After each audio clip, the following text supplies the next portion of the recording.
Right, so this should now be working. It is working. Hello, everybody, I'm TheSuffolkRam. Middlemeister, we have Kim. Yay! And if you can't tell, it is our 100th North Korea special! Yay! And to celebrate, we have tea, we have flags, we have beer, and very special. I'm sorry, Skazz has got to do some work now. Oh god, right. Right, okay.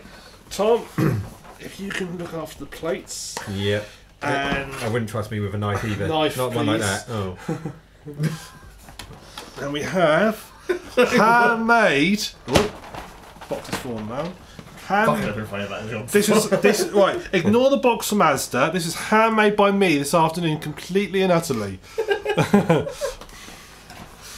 So we're going to kick off with a celebration. We haven't had anniversary cakes in No, we haven't. 3 years of Poland, have we? No, we haven't. That's 2016. We last had a cake.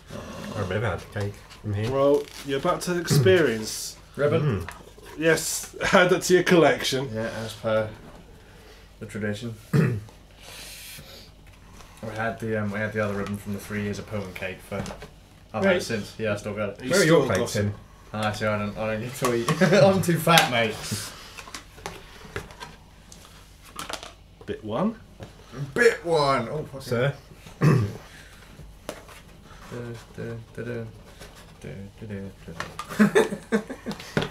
Kim. There's yours. And there's my bit. No. And the rest of the cake is mine. There we go. Hey, I pay for it. Yeah. It's kind of appropriate that one person gets the massive slice of the cake, considering the country we're honouring today. It is. It is. I am the Kim in this situation. So there was a recommendation to this, weren't there? Oh yeah, the icing. Try the icing, but I think the icing, the coloured icing from Asda has not got those lovely, good artificial colourings in it. It's got all these natural ones, and they're rubbish. Okay.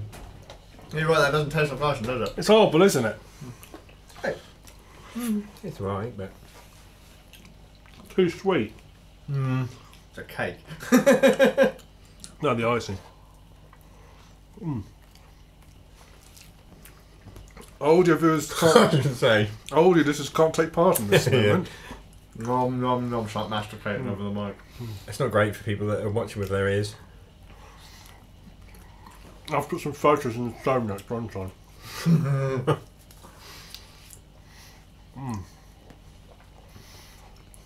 Oh my god, this toothache is murder. I've got a mouthful, so that's not winning any awards right now. I deserve this. Yeah.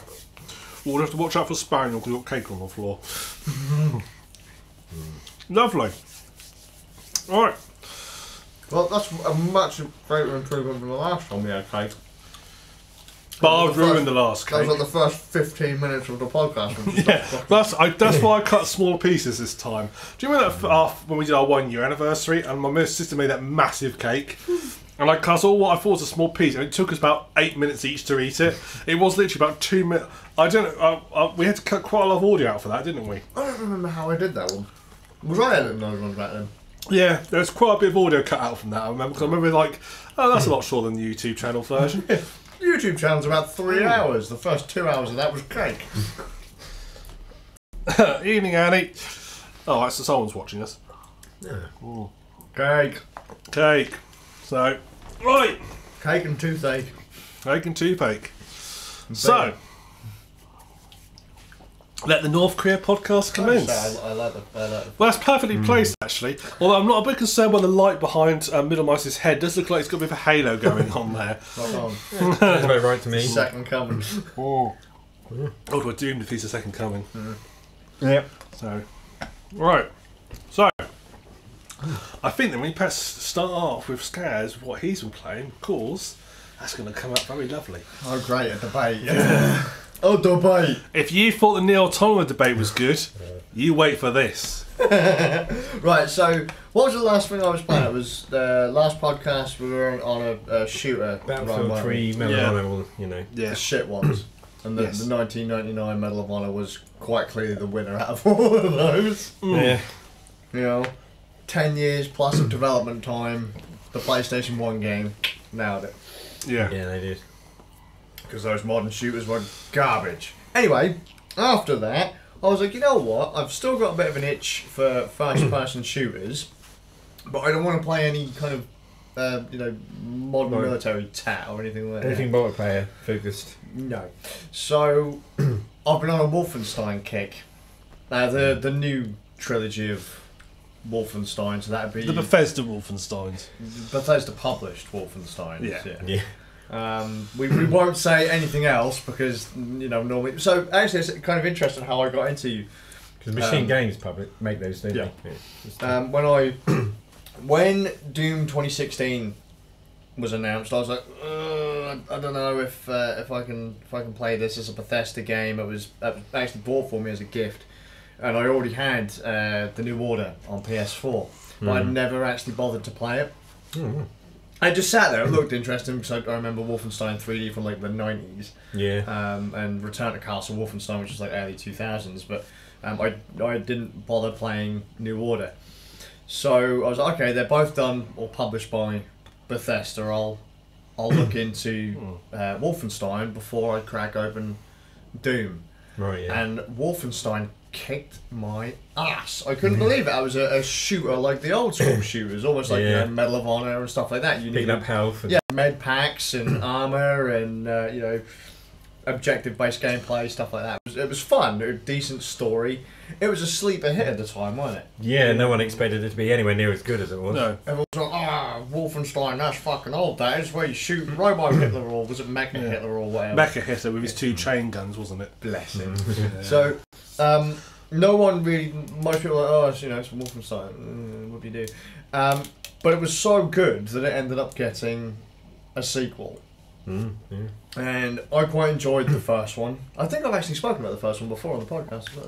That was more of a spin-off kind of one, wasn't it? Which one? The Old Blood. Yeah, Old Blood's a spin-off. Yeah. So I've played that too. I've played that. I've played all 3 of them in sequence. So I think I've done New Order before on the podcast. Mentioned it on the PS4 years and years and years ago. Yeah. So I won't really go into that. But basically, players William Blazkowicz or BJ Blazkowicz, and the idea is that you rock your way through the Nazi regime to try and take on Wilhelm Strasser, Death's Head, who is almost like a chief. He's kind of Hitler's assassin, kind of like head of He's science he's the head of engineering and all the sciences. He is the guy behind all of their wonderful technology that they're rocking around in. Because when you play New Order, the Germans have got jet fighters, they've got nukes, they've got fucking giant robot fucking dogs, enhanced human soldiers. It's set in early sort of 60s period, isn't it? Well, initially it was set in the 40s, wasn't it? And it's at the very big, And then at the end of partway through New Order, you end up taking a shot of shrapnel to the back of the head, and you end up in a coma for 14, 15 years or something like that. That's it, in that hospital kind of thing. And it picks up as if what would the world have been like had the Nazis have won the war? Because in the 40s they were already way ahead of us as far as technology was concerned. They had better guns, better planes, better vehicles. Everything was just better. The Germans were steamrolling us. We had one last chance and we fucked it up. Yeah. Then it takes place in the 60s. What would the world be like if the Germans won? The idea was that William wakes up from a coma induced by the shrapnel, or a kind of a brain dead state caused by the shrapnel, and then you rock your way through to Evening Jet. Oh, hi Jet. You end up rocking your way through to basically, hopefully, achieve the mission that you set out to achieve in the. Just rain. Yeah, in the 40s to go and take out Death's Head. Yeah. So, after that, because people are like, Wolfenstein first person shooter weren't going to be great. They released. Kim is angry. Really, Apologies for the rain. it was a sleeper hit, so they released Old Blood, which was a prequel, wasn't it? It was the run up to Wolfenstein. where you play as William Blazkowicz again, but trying to find out where Death's Head's base is located in 1941 before you do the initial storm of the 1940s. And that plays like a traditional Wolfenstein, or new Wolfenstein games engine, but more with the traditional Wolfenstein plot. In that you're going up against standard Nazis. This is the more occult side of Wolfenstein. Yeah, zombie types. Yeah, which was Wolfenstein like Spear of Destiny style, where Hitler was trying to get an advantage in the war through occult research and stuff like that, whereas more than the science kind of thing. Whereas New Order is all about sciences and technology and stuff like that. Yeah. Played through that. It's pretty fun. Not as good as New Order. New Order is fucking brilliant. Good soundtrack. Good gunplay. Cracking story. Loved the characters in New Order, especially Max Haas. Yeah. Love Max Haas. He's great. Yeah. I liked all of the characters in it. Who did you save in your New Order playthrough? I saved the older guy. Fergus. Yeah, Fergus. I can remember the name, but I saved the older one rather than the young kid, and he never forgave me for it. Well, Wyatt doesn't either. Just so you know. So if yeah. you save Wyatt, he freaks out too. It's like you should have saved Fergus because he had more experience. He'd have known how to fucking handle this, and I ended up sending good people out to die because I had no idea what to do. I was only like 18 years old, and now I'm in charge of the resistance. Bit of survivor's guilt there. Yeah. So you saved the younger one. Yeah. Yeah. I saved Wyatt. So. I think I changed my mind in the second one though, and did save the younger one. Oh right, did you? Yeah. Oh, see, that must have been really weird then. Yeah. Because you wouldn't have known of. Right. So, Wolfenstein 2, the new Colossus, takes place. 5 months after Death's Head's compound gets completely just wrecked. Yeah, you're kind of recovering again, aren't you, after what happens? It's bizarre because I don't think there was supposed to be a second one, but because of how popular it was, they... Yeah, that ending was quite final, wasn't it, the last one? So, for anyone... Look, the game's ancient. If you don't want to hear a spoiler, cover your ears now. Death's Head pulls out a grenade, and he takes himself out and you. Yeah. And you are supposed to die because the idea is that the compound is supposed to be nuked. Yeah, because you survive the initial grenading, don't you? But then you crawl away, but then they're supposed to nuke the compound. And he says, "Do it while I'm still there, rather than wait for me to get out and things." Yeah, just like launch the nuke, get it over with. Yeah. So that all the technology that they have is gone. Yeah. Roll on. 5 months later, recovery. The start of Wolfenstein 2. Right. You liked the game from... did you like I can't remember if you liked everything about the game, or were there many things that you didn't like? I thought the level design was brilliant, like amazing, but from an art style, a lot of the levels are... Some of them start off really interesting, but they do become quite samey. Like a lot of the backgrounds and the environments, even though the actual level design is brilliant, the layout and the way the enemies come at you and things like that, they do become very samey. And you know, it's basically different versions of like a submarine or a battleship in terms of the design of it. It looks very pretty though. Yeah, well, it's a huge step up from the last one. It's a stunning looking game. Even on sort of consoles, PS4, it's a very some of the game. designs I will say I preferred of the first game. Like the marksman rifle, I preferred the scope designs in that and the details on that than I did of the graphics upgrade in New Colossus. Yeah, the first game felt a little bit more stylish, didn't it? It's like in a good way, sort of stylistic. Whereas Wolfenstein 2, in my opinion, so right off the bat, Wolfenstein 2 came across initially as one of those look at what we can do with our new engine style games. Yeah, a little bit, maybe, yeah. So, as an example, the very first mission, William is wheelchair bound. Yeah. Right, and the Nazis have managed to find your base, which is a fucking massive U-boat. Yeah. And they've raided the U-boat, and the idea is that you are then supposed to rock your way around in your little wheelchair. In a U-boat, that's very impractical. U-boats weren't accessibly designed for accessibility. No. But, you know, fucking William Blazkowicz is hardcore, which is how he manages to rock around in his wheelchair with his guts spilling out, shooting Nazis. You envision him just going on the first corner, his wheelchair's going, eek, and getting stuck. No, mate, there are parts like that in the very first mission where you just can't go because you're in the wheelchair. And, so, okay. It looks very, very pretty. But the controls, my fucking god! I first I started playing at mouse and keyboard. Yeah. Because I went through this whole set again on PC after playing through the first one on PS4. Right. I went through them all again on PC because it just played better on PC. They just do. Got to Wolfenstein 2 and it controlled like a fucking lead balloon. Is this the whole time? Is this the whole time, or just the initial wheelchair stuff? No, the whole time. It just felt awful. Oh, I never had any control. Well, because mouse and keyboard, it just felt awful. Because every game has got a slightly different key layout. Right, yeah. So it's not like, you know, you press this button and it does this in every game. It's, well, once upon a time, sprint was left shift and duck was left control. Now duck is C, and in the next game it's this other button, and it's like, right. So there's no consistency here. So you're rocking around your wheelchair, you're shooting your Nazis, and all of a sudden, like, so BJ's health for a start can't go anything over 50 because you're horrible. You know, you're pretty screwed up health-wise. So you take a couple bullets from a German, you're dead. Yeah. Well, that's pretty much how it works. But BJ's a bit of a bullet sponge anyway. But in the first part of the game, you die if a German just looks at you. Oh yeah, that's full on. Right. Then they kind of show off environmental damage. Fucking great. Like, you know, things blow up and, you know, Nazis are getting electrocuted and stuff like that. It's fucking great. But then what really gets annoying is when you're trying to get to cover in your wheelchair and you're stood by a switch that you need to activate because they're booby trapped part of the thing. Yeah. So you need to activate the switch to turn off a booby trap so you can get through it.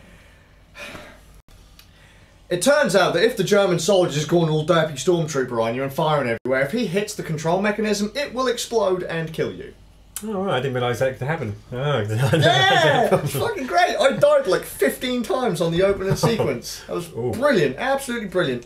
Extra derpiness. It turns out that the action key, so that, you know, where it says like press whatever button to interact, those only trigger on Wolfenstein 2 when you're in just the right place. Pixel perfect, near enough, because in Wolfenstein The New Order, you'd see the thing you're supposed to go for, and like within about, I don't know, 10 feet, it'd say, press the button to interact, and all of a sudden BJ would like stroll over, hit the thing, and switch or whatever. So you didn't have to even be like looking right at it and just where it wanted you to be. Wolfenstein 2 is like, nah, I will only let you interact with this thing if you happen to be stood exactly here. Yeah. You can't put a lever from slightly to the left or slightly to the right, it'll be dead in front of me. And it was annoying as fuck because these booby traps are one-hit kills. And the control of the wheelchair is pretty jank, as one would imagine, because you go, oh, a little bit to the side, a little bit to the left, right? So I'm trying to do this, and you can't do it slowly on a mouse and keyboard. So all of a sudden it's like, right, I can't disable this trap. Okay, so I'll try and move to get to where I can interact with this trap button. So I press the button, and all of a sudden William just goes, right into the thing, and just explodes. It's like, great, thanks, William. And I had, like, grinding through that bit was not fun at all. I understand it was supposed to look cool, but it wasn't fucking fun. And the controls didn't get any better. But it's only cool if you can do it, like, first time, one sequence through. Yeah, if you can, like, seamlessly go through and just lay waste to Nazis. Where you have to try and force yourself through each step of the way, but at that point it's frustrating. It's also the cool factor. Yeah, pretty much. You can only look like, you can either look like an action hero and everything goes perfectly for you, or you don't. It was cool up until you start getting, like, you know, you can fall out of the wheelchair. A couple of times you do get kicked out of the wheelchair, and there's fucking William Blazkowicz like crawling along the floor. That's really slow, isn't it? Yeah, it was absolutely. I mean, some of the way he's getting around this thing, like there's a big cog at one point, and you have to roll into the teeth of the cog so that it moves you up. Rather than, how big is this U-boat, and what is that cog for? Mate, it's like it's supposed to be the Germans' biggest U-boat like ever. It makes Why is he hiding out on a U-boat that Germans have? Because we hijacked it. We took it in Wolfenstein 1. Anyways, it's the opening sequence is fucking bollocks. It has it leads into some good stuff. But the controls were awful. So much so that by the time I'd done my first stream, which was about 2.5 hours of it, I said, you know what, I'm going to come back and I'm going to try it with a control pad. Plays way fucking better with a control pad. I couldn't believe it. Yeah. A first-person shooter that actually played better with the control pad. Because I was headshotting Nazis in the wheelchair, and I was like, oh no, that was a chest shot. Oh no, that was a chest shot. I was like, I've just looked right down the sights and fucking bipped that bastard square in the dome, and all of a sudden he's gone, my shoulder's sore. Bit of hidden auto-aiming there? Well, I don't know, because it was mouse and keyboard. I couldn't quite understand what the hell was. A little bit of hidden auto-aiming you're not seeing. Well, maybe. I've seen games like before where they you think you're aiming where you're aiming, but you're not. It's just actually. It's trying to fiddle with. It's not actually moving your cursor, but it's doing it for you in the background. It felt awful because in Wolfenstein 1 I was popping Nazi heads left and right. I mean, you could have just given me a pistol throughout that game. I was just popping people left and right. In Wolfenstein 2, could I nail a headshot to save my fucking life? No. But I went to control pad, and all of a sudden, because you've got this really aggressive aim assist on it, like there's a German like somewhere over here. Like you just lock on as you look down the sights. I remember Rainbow Six had the original Rainbow Six had a really OTT auto aim, so I think they thought it might be quite difficult. And literally, as long as you imagine the first screen, as long as you're like within a half a screen width of the target, it just go pink straight up their head. You go straight to iron sights, and all of a sudden, like you're over here somewhere, and it just goes. You're like, whoa! You can normally disable all that, no, can't you? Yeah, you could in Rainbow Six. Play better. I don't think you can do that on the. I know on console you can normally affect. I always disable. I always find auto aim in mouse and keyboard games. I find auto aim actually makes it harder. Yeah, it's jank as balls. It messes you up completely. Auto aim, so I always switch it off. So right. Plus, I can actually aim at things. Yeah, for sure. That was really annoying. It's like I've gone through 2 games with no trouble here, and now you've decided that I can't shoot for bollocks. Well, now you're fiddling with my aim. I can't shoot for shite. Leave me alone, game. Stop making things look pretty and killing me all the time. They really do drag on the fact that William's pretty weak in the first part of the game. Yeah, he's always talking about how he's, knows he's going to die soon, and people he leaves behind, he's just going to fight until he can't anymore. And yeah, they do dread. Yeah, good characters again, though. Oh well, now here's the thing, right? I can't remember what her name is. The German woman. I know. Isn't it like Maria something or? No. That's are you talking about the daughter or the wife? You got the Polish. Yeah, because you got your wife, haven't you? And then you got the really evil Nazi woman. I can't remember what her name is. No, I know. She's General. Go fuck herself. Yeah. Right, for anyone that has has a go at me for spoiling the fact that she survives in Wolfenstein 1, she's on the cover of Wolfenstein 2, you dippy bastards! How did you miss that? We won't spoil Wolfenstein 2, but she survives 1. She's a brilliant character. Even in 1. Fuck. The scene from the original on the train is. That really fucking gets you. That's brilliant, going, isn't it? Yeah. Jesus You don't fire a single shot, but God, it's good. Yeah, really tense. I really enjoyed that, and you actually end up thinking about it. And I liked the way that they were mentally trying to screw with you there. It reminds me a little bit of a Tarantino kind of film, the way they deal with dialogue sometimes. How it's just a conversation, but it's almost more intense than a full-on action scene. Yeah. They kind of carry that on with Wolfenstein 2, but a lot of characters introduced in this one as well. Can I toss out a couple of the characters there? Because a lot of people barred when you were here. When you first talked about it, said that he really fucking hated the game. Okay. Yeah. He kept it quiet, to be fair, at the time. Well, he did, but he made it quite clear that he didn't like the game, but he wouldn't. He didn't go full rant on it. And he said to me, "Oh yeah, the game's shit," and I was like, "Well, Bard normally plays the games that I like." And Tom likes Nier Automata, so at the time that was like, I don't know if Tom's head screwed on all right there, but no. After recent discussion, it turns out that your head is screwed on right, just you hadn't played much of it. Well, you hadn't played it through. That was hilarious. That was a hilarious thing. Yeah, turns out that I played more of it. I played more of it. It gets really good. So he's messing it all through those years. Do you remember the issue 2 costs? Oh yeah, it gets really good when you do the second, when you go through the second time and all this sort of stuff. Turns out he's not even completed it the first time. Oh fucking hell! That was the hilarious. That was a hilarious part. Oh no, I felt like a bit of a bastard. That pain, man, that was agony. I was like, oh, no. I did think you were gonna like glass me or something. Right. Dice me in the beer. Well, you fucker. To be fair, this beer is strong. This beer, if it was a strong beer, that would be enough to set you on fire. Yeah, for sure. If it was the other stuff upstairs, yeah, you'd have been gone, mate. I'm gonna bang you just with the fumes. That'd have been a flamethrower. Self-igniting the other stuff. His pour just ignites. Yeah, that's it. Everyone needs to start a fire. Just pour it. Just crack the bottle and pour it. It's done. Right. So I want to talk about a few of the characters because Bard really didn't like the stuff, and I had assumed when he was first talking about it that he'd played it. Oh right. Oh right. It's one of those. We've had this discussion about people going ape shit about SJW agendas. One, that's a bullshit argument. Okay, you can't completely throw a game out just because of SJW bullshit. You have to actually have You some. can't use the labels and excuse not to do something or to hate something. Yeah. I hate labels and. And I would have expected you to have played the game to have formulated such an opinion. Right? You didn't just say, "Oh look, there's XYZ, therefore it's SJW, therefore I won't play it." Yeah. Which a lot of people do. Sad. Don't. Which is pathetic because Don't you're really. undermining everything that you can say after that. Turns out you hadn't played it. I checked his Steam library. He doesn't own either of them. And he linked me to a video, and it turns out that all of his opinions were parroted from this video.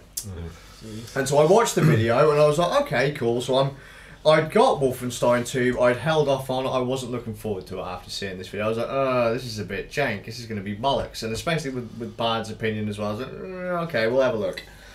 So, straight away, you go up against Angry German Bitch. Yeah. And she goes fucking full retard, mega evil on you right off the bat. I mean, she is psycho. Yeah.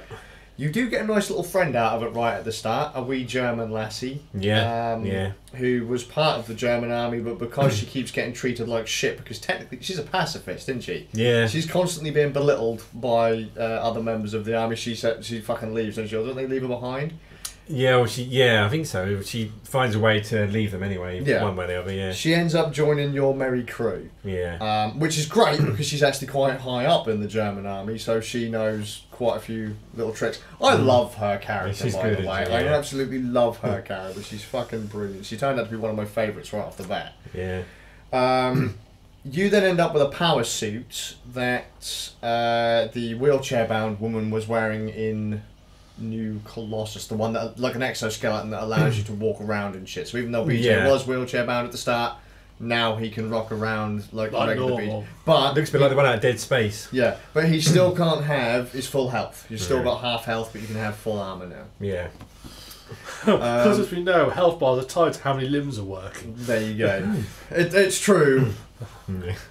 Cannot duck behind cover for 5 minutes and go his health and be fully healed again. No, and that's one of the best things about that game. Yeah, no regenerating. You get regenerating health up to about the next 10 increments. Yeah. Oh, right. So like if you've got like 15 health, that'll take you up to 20. Yeah. And then if you pick up, say, like a cheeseburger that gives you 5 health, that'll then take you up to 40 or whatever. I'm with you. So as long as you sit there and recover. Sort of like, a little. It just tops you up a little bit. Yeah, so you can't just literally get steamrolled and then just sit there and wait for it to come back. The game's like, fuck you, mate.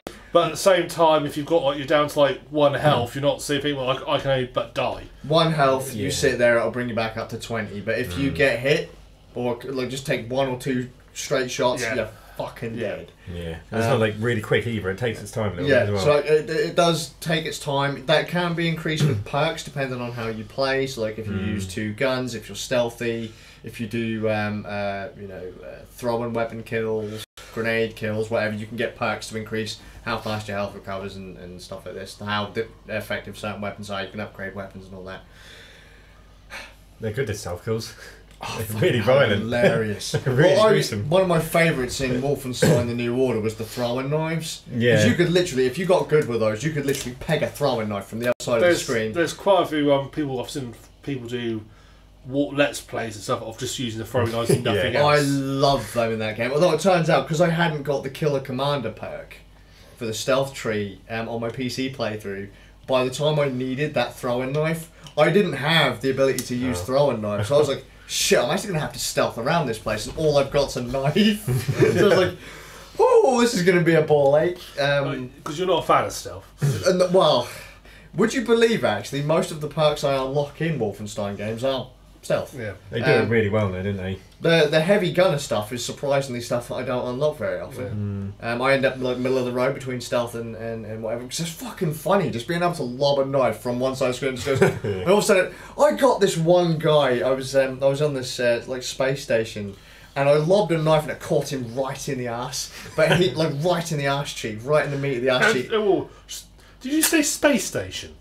Go to the moon, I think it is in the first one. I need to play this game. Yeah, it's brilliant. It's so good. Wolfenstein's brilliant. It's so funny and it's so I feel cheap. I've got it in the Steam library. I just don't know how she said that. Actually played. Mate, it's amazing. It's so. Some of it's quite emotional as well. Like not just one note, but there's a lot of love in that game. Was my brother. Well, that was great because I lobbed the knife and caught him in the ass and he hit the floor and died. Then all of a sudden, his mate walked over and was like, "Ah!"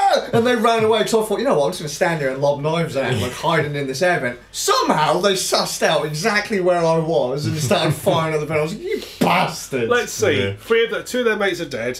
They're knives. They can only come from the direction, and there's an open air vent over there. I wonder where they are.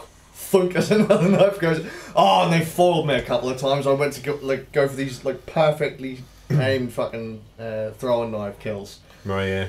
Didn't factor in the fact that one of the bastards was wearing a helmet, did I? Oh, yeah. So fucking, so we're in the earlier part of the fucking game out and gone, and it hit the floor. Fucking, I'm like, right, I've got you, bastard. I didn't see him because he was so far away. To be fair, the majority of games, helmets don't matter. Well, they're just a character model. But same with body armour, it works. It actually works in this game, it's crazy. No. So I lob this fucking knife and it goes sailing through the air. I was like, yes, you bastard, I've got you. You just hear this ka-dink, and it's like, no! And I'm like, oh shit! And all of a sudden the alarms go off. And I was like, no! Because I weren't ready for it, because I had my throwing knives in my hand. Yeah. And this entire fucking, like, this army of Nazis just comes running at me and shoots me full of holes like Swiss cheese. It's fucking hilarious. Like, you bastard! Yeah. How dare you protect yourself? Yeah, like, how? Like, I didn't even notice he had a helmet on. You're meant to be cannon fodder. What are you doing? That was it. But the thing is, though, because in the Wolfenstein games, regular soldiers can do some serious fucking damage. Yeah, it's not like in other games where you go up against a soldier and he'll stand there firing at thin air for 20 minutes. They actually do damage. You can be taken down by regular soldiers. It's great. It actually fucking makes you think. It makes you panic. And there's so many different ways to go through the levels too. Yeah. Because Stewie 3D went through a couple different ways that I didn't. And Demonic Pitbull, who watches my streams, and I've started watching hers, she went a completely different way through some of the levels than I did. I was like, where the fuck was that? I'd never seen that. How the fuck did you find that? She was like, I don't know, I found it by accident. I was like, Jesus Christ. A little bit like Deus Ex, I suppose. Yeah, multiple how you approach a level. Multiple ways through a level. So it's like little sneaky paths and you can. I mean, you can bypass entire sections of Nazis just by going through like passageways and vents and stuff like that. Guns blazing works a lot better in Wolfenstein than it ever has in any Deus Ex game. Well, Deus Ex wants to be stuff. Yeah. Definitely. I love the gunfight in Wolfenstein, but right. So we've established the Germans have won the war by nuking America. Yeah, Manhattan wasn't it New York? Which part of America? New York. New York. Yeah. And you have to go to New York because it turns out that there are still some members of the resistance. Yeah. It's all sort of irradiated. Yeah, so you end up like fucking the Nazis are running around in like hazmat suits or whatever, or radiation suits, and fucking you're fucking dying. No, you've got your power armor on, haven't you? So you end up with you're immune to radiation sickness and that. Speaking of, this is like sort of 15 years later. You'd be surprised at how much radiation would have died back by then. Well, it was because it turns out that some of the technology isn't just death's heads, is it? It's there's an organisation creating some of their technology, like they're doing it to become closer to God, aren't they, or something to that effect? Yeah, there was more slightly religious thing to them, a bit like Hydra. So imagine like Area 51. We think, oh, that's where the Americans are hiding aliens. Turns out, no, it isn't. It's just like it's a compound that was run by this group. And the Americans have now got hold of it, and they had, like, say, anti-grav technology at Area 51. It wasn't aliens, it was this organisation. The power suit is this organisation. A lot of the weapons that the Germans were using were refined versions of stuff made by this. Anyways, you go to New York to find the resistance, and all of a sudden you come up against this this loudmouthed, sassy, Afro black woman. Yeah. Right? Which everyone flew off the handle when she was introduced. Oh, really? Right? Yeah, well, that's where the whole SJW thing started coming in. Oh my god, SJW bullshit. Oh no, they've got a black person in the game. Oh no! Well, she ends up becoming the leader of the resistance, and that's where people started freaking out. It's like, oh my god. Of course, because a black person can never be a lead anywhere. And, I mean, you know, okay, it'd be crazy if they came, you know, President of the United States or something. But think of it this way, okay? Use your Swede, because I mean, you're now, you're agreeing in a reactionary way, like just table flipping the trolls here. Yeah. Right? But so don't be stupid, is what I'm saying to them. Yeah. Get this, right? Who do the Germans hate? Yeah. Well, yeah. Black, Jews mainly. Right, exactly. Polish. So anyone who doesn't fit the definition of Aryan race. So if you are white, blonde hair, blue eyes, American, you're golden. Yeah, you are, and you know, you're in America, the Nazis have got there, and your country has surrendered. You're not exactly going to be fighting back, are you? You're going to give the fuck up because you know they're going to leave you alone, and you're going to turn on every fucking black person, every Jewish person, every disabled person, and you will rat them just to be safe. Because the Ku Klux Klan just kind of walk around the streets. They pretty much rule the states at this point. Yeah. The Nazis have sided with the KKK because they are now, you know, they're like, oh, you pretty much agree with us. Let's get rid of. I mean, what was it they say? It's in one of the lines in the game, and people will go fucking spare about it. They say, yeah, the Germans have got it right. They got rid of all the niggers, all the Jews, and all the queers, and you got to keep it Christian or something like that. Was one of the lines. There's a conversation between Nazis and KKK on the street. I think, isn't it? something to that effect. And I was just like, holy shit! And so when people went mental about this black woman, initially I didn't like her because she's like really gobby. A little bit early on, when you first saw me, yeah. She's a right ass bag, right off the start. Yeah. However, when you think about it, it's like I was like, well, yeah, of course, the leader of the resistance is going to be black. Yeah. Like she's the black folks are going to be the only ones that are going to need to fight for their fucking lives. The blacks, the Jewish people, you know, they're the only people that are going to have to fight. Logical choice, actually. You know, because you know, the average Joe white boy is like, well, I'm just going to continue on with my life. If you want blonde hair, you'd probably be quite safe just being white. Yeah, so, I mean, you'd have been considered a second-class citizen, but still nowhere near as low as a black person, a Jewish person, or a disabled person who would have just been rounded up and shot. Yeah. As they were in the game. Yep. And in reality, sadly. Yeah. So, for people to then go, well, that's SJW bullshit, use your fucking head. Do you not know what the Nazis did in World War II? Were you not paying attention? This isn't SJW so that's quite shit. a logical progression, actually, think about it. It's all logical steps. Yeah. How it gets there. So that's one of the things that people QQ'd about. Now, another thing that people... So I ain't going to go any more on the story, just know that it is actually good. Yeah. Now, see, you weren't expecting this. You were expecting to shit all over it. Pretty much. I thought I was going to shit all over it once I met the black woman, because initially I really didn't like it. But some of her crew I really liked, because they were really fucking fun and goofy. The love of a toilet. Yeah. Max Hoss in his chess game at the start. Yeah. Fucking wanted to cry laughing. Yeah, you know what it is? A lot of people have seen that just on YouTube, seen that first cutscene where you've met her, they just instantly disliked her from that point on. Well, it's because they've this one video. Everything that the haters say about this game is all from this one video that Bard linked me, pretty much, word for word from this one video. I was like, it's bullshit. Yeah. Now, I agree with some parts in that video, and that's what I'm now getting to. Just note, though, that the story is exciting as fuck. Yeah. And it does really keep you on your toes at points. Like crazy in some points, but it's really fun. Yeah. Don't know if it's as good as I don't know if I Wolfenstein can handle this. 1, but Skazz is liking a game that someone else likes. Well, there you go. I like Wolfenstein games. I always have ever since I was a kid. So it's no, you know, shooting Nazis is fun. So the next thing that people didn't like was the gunplay. Well, none of the weapons are as interesting as the ones in Wolfenstein 1. Okay, we've just literally wiped out the technological advantage they had by killing Wilhelmstrasse. Yeah. What the fuck are they gonna do? There's nowhere forward they can go with this. They've got nothing. They've even got to say... I suppose if you could say is there are stockpiles of weapons left. That's one where all they've got to say, oh yeah, well he was doing them, but someone else had actually done it all as well. He wasn't actually the main guy. In which case, it sort of null and voids the first game. Well, yeah, because the whole thing was, they were like, well, the weapons haven't got any better, and in some cases they've gotten worse. It's like, yeah, we've just literally wiped out an entire fortress full of Nazi technology. I wouldn't believe they've gone backwards a few steps. Although the guns are still fun. Yeah, I still really still enjoyed very them. fucking fun.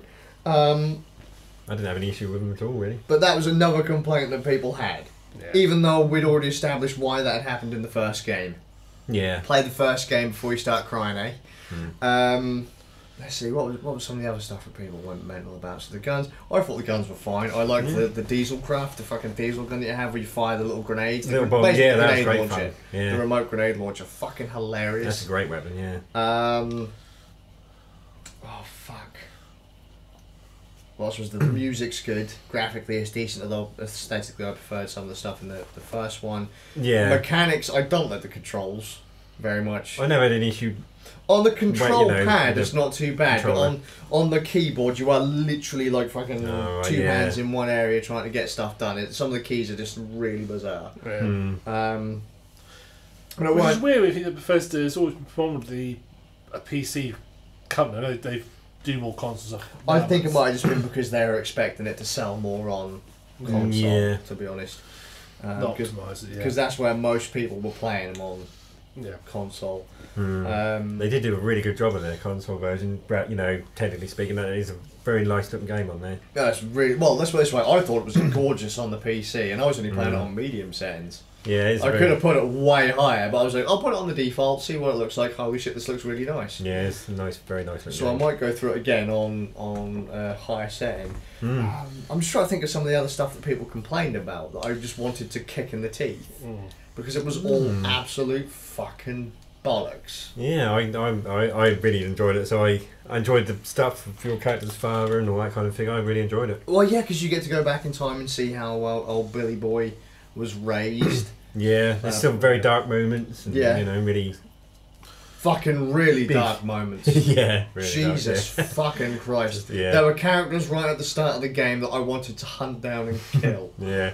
Right off the bat. Oh, can I mention one of the highlights in that game? I got to meet Adolf Hitler.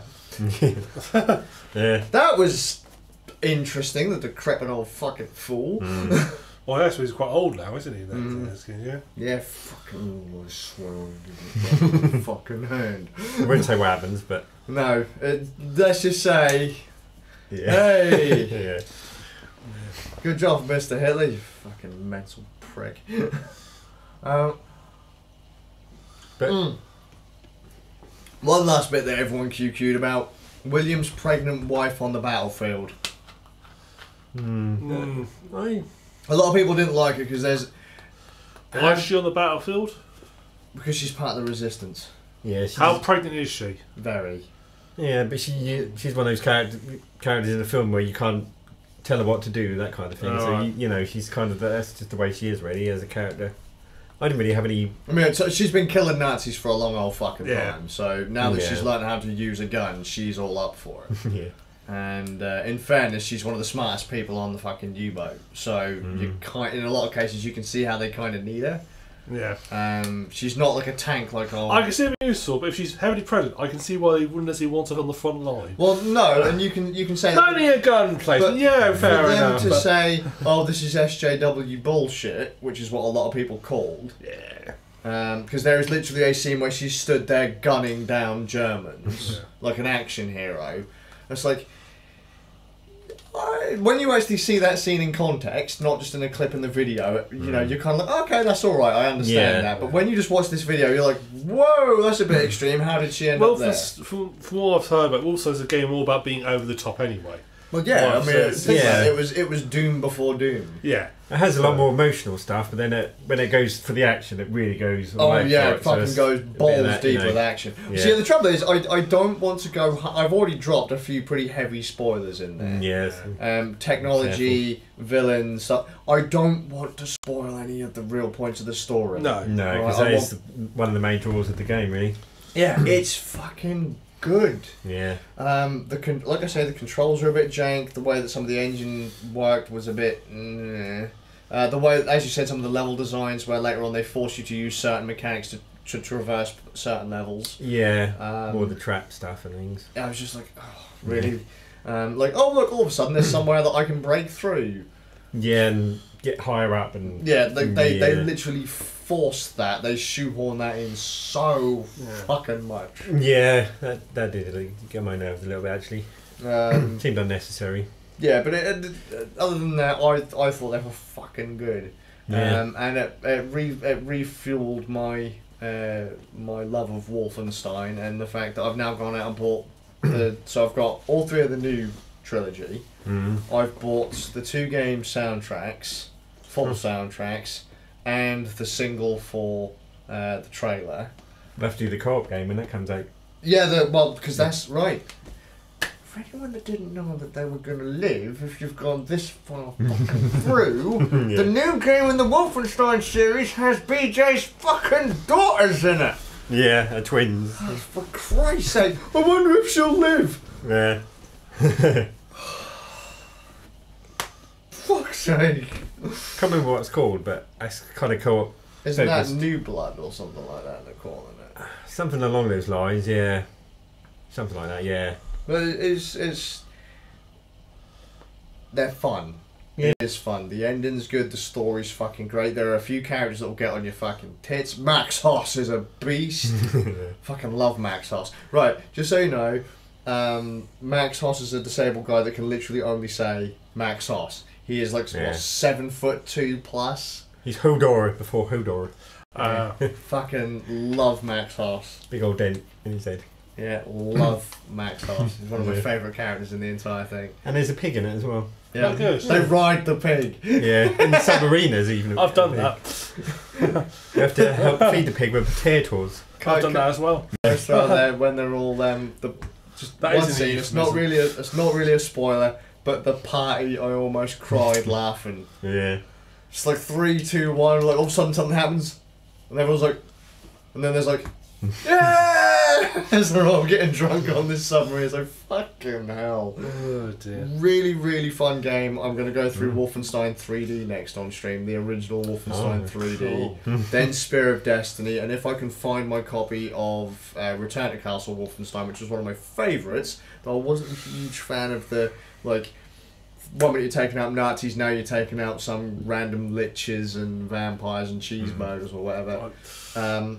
Well, that's what put a lot of people off Return to Castle Wolfenstein. Wolfenstein has always had a bit of the old cult stuff going on. Yeah.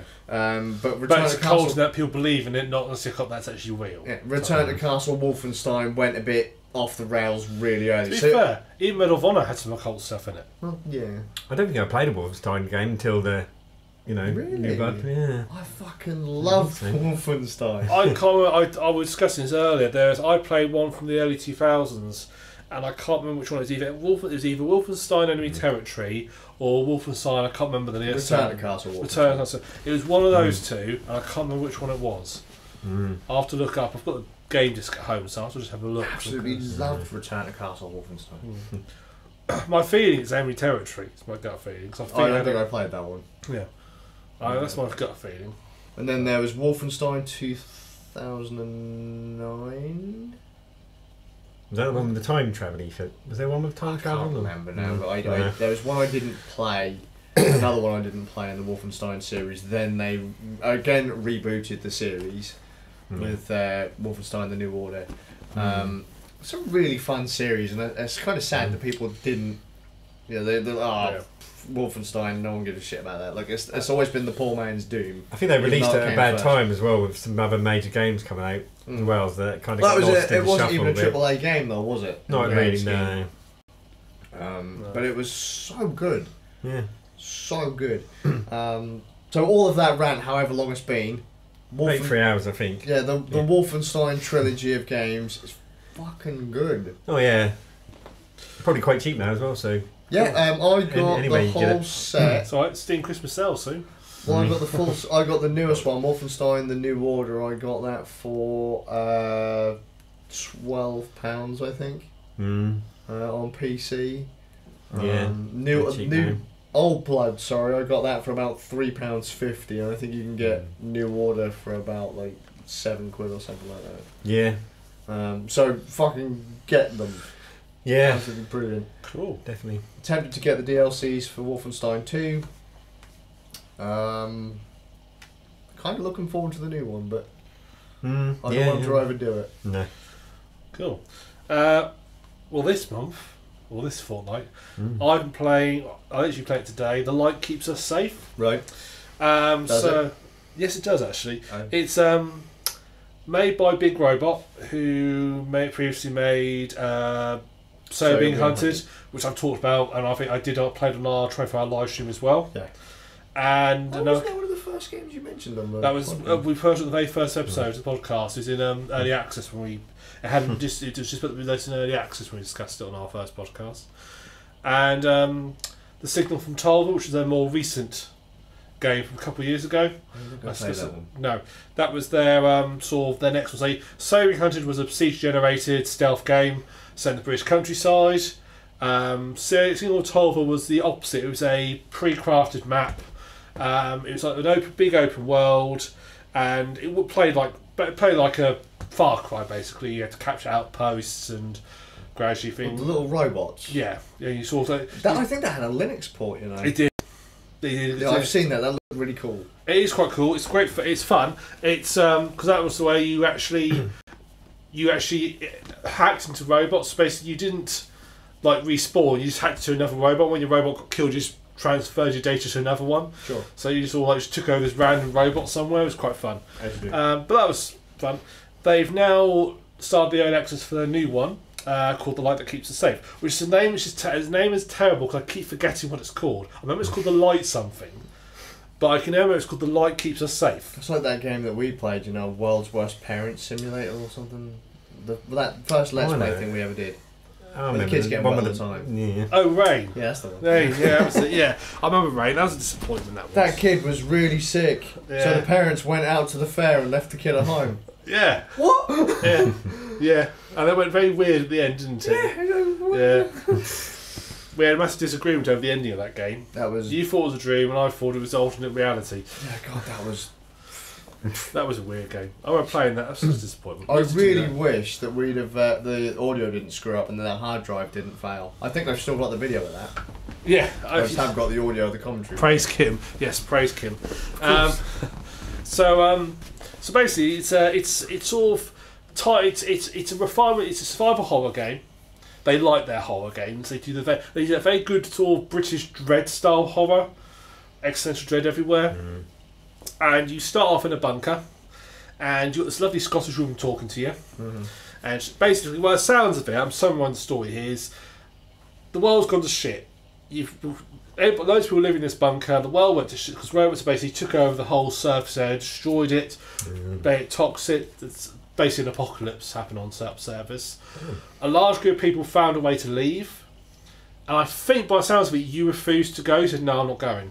And they all, as they called it, they went into the light. I'm going to Winchester. Yeah, they all went into the light, as they called it. They went to the pub. Which I think is a euphemism for some sort of teleporter, because in your bunker, literally, as you walk out the doors, something that looks suspiciously like some sort of teleporter in front of you. Teleporters. Yeah, so they all went. Yeah. But this one is saying that you can't stay any longer. You've got no food. You've got no water. You've got to come and get into the light, but you're going to have to make your own way there, and you're going to need help.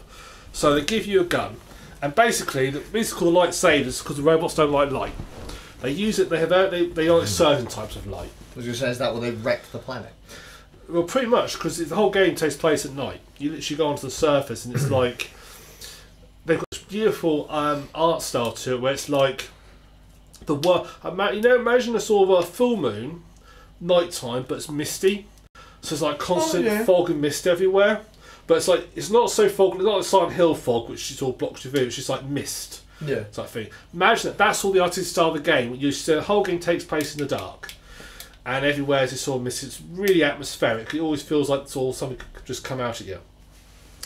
And you basically, and where the survival horror sort of kicks into it, is you have to go to the surface, and you have to basically initially at the moment you have to upgrade your flashlight. When you first get your flashlight, it's just a flashlight. The robots don't like it. They don't like the light keeps you safe. It's like the laser craft work from Wolfenstein. The Nazis don't like that either. Yeah. So like some of the early robots, Bioremote Chapter 9 or Save the Galaxy for Food was into Promo next. Oh, there you go. So That was fast. that was. So like some of the basic robots, there's like these stationary robots that are like sort of like if you get too near to them, they'll zap you. You just shine lights on, they just instantly sort of crouch down. You can't kill them. You can just disable them temporarily. They will sort of, and the more tougher ones will either be immune to it, or they'll just not be disabled for so long.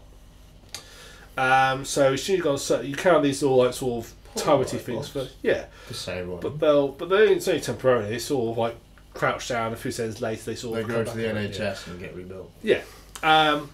You come onto the surface. There's these like and it's got these robots just sort of like randomly patrol the area. They're just like the first ones you meet like sort of just basically spheres. What's good is none of the robots look humanoid. Okay. They all look really strange and odd, which really sort of helps the atmosphere because you don't see anything normal looking. Where did they come from, or is that not? There's no story.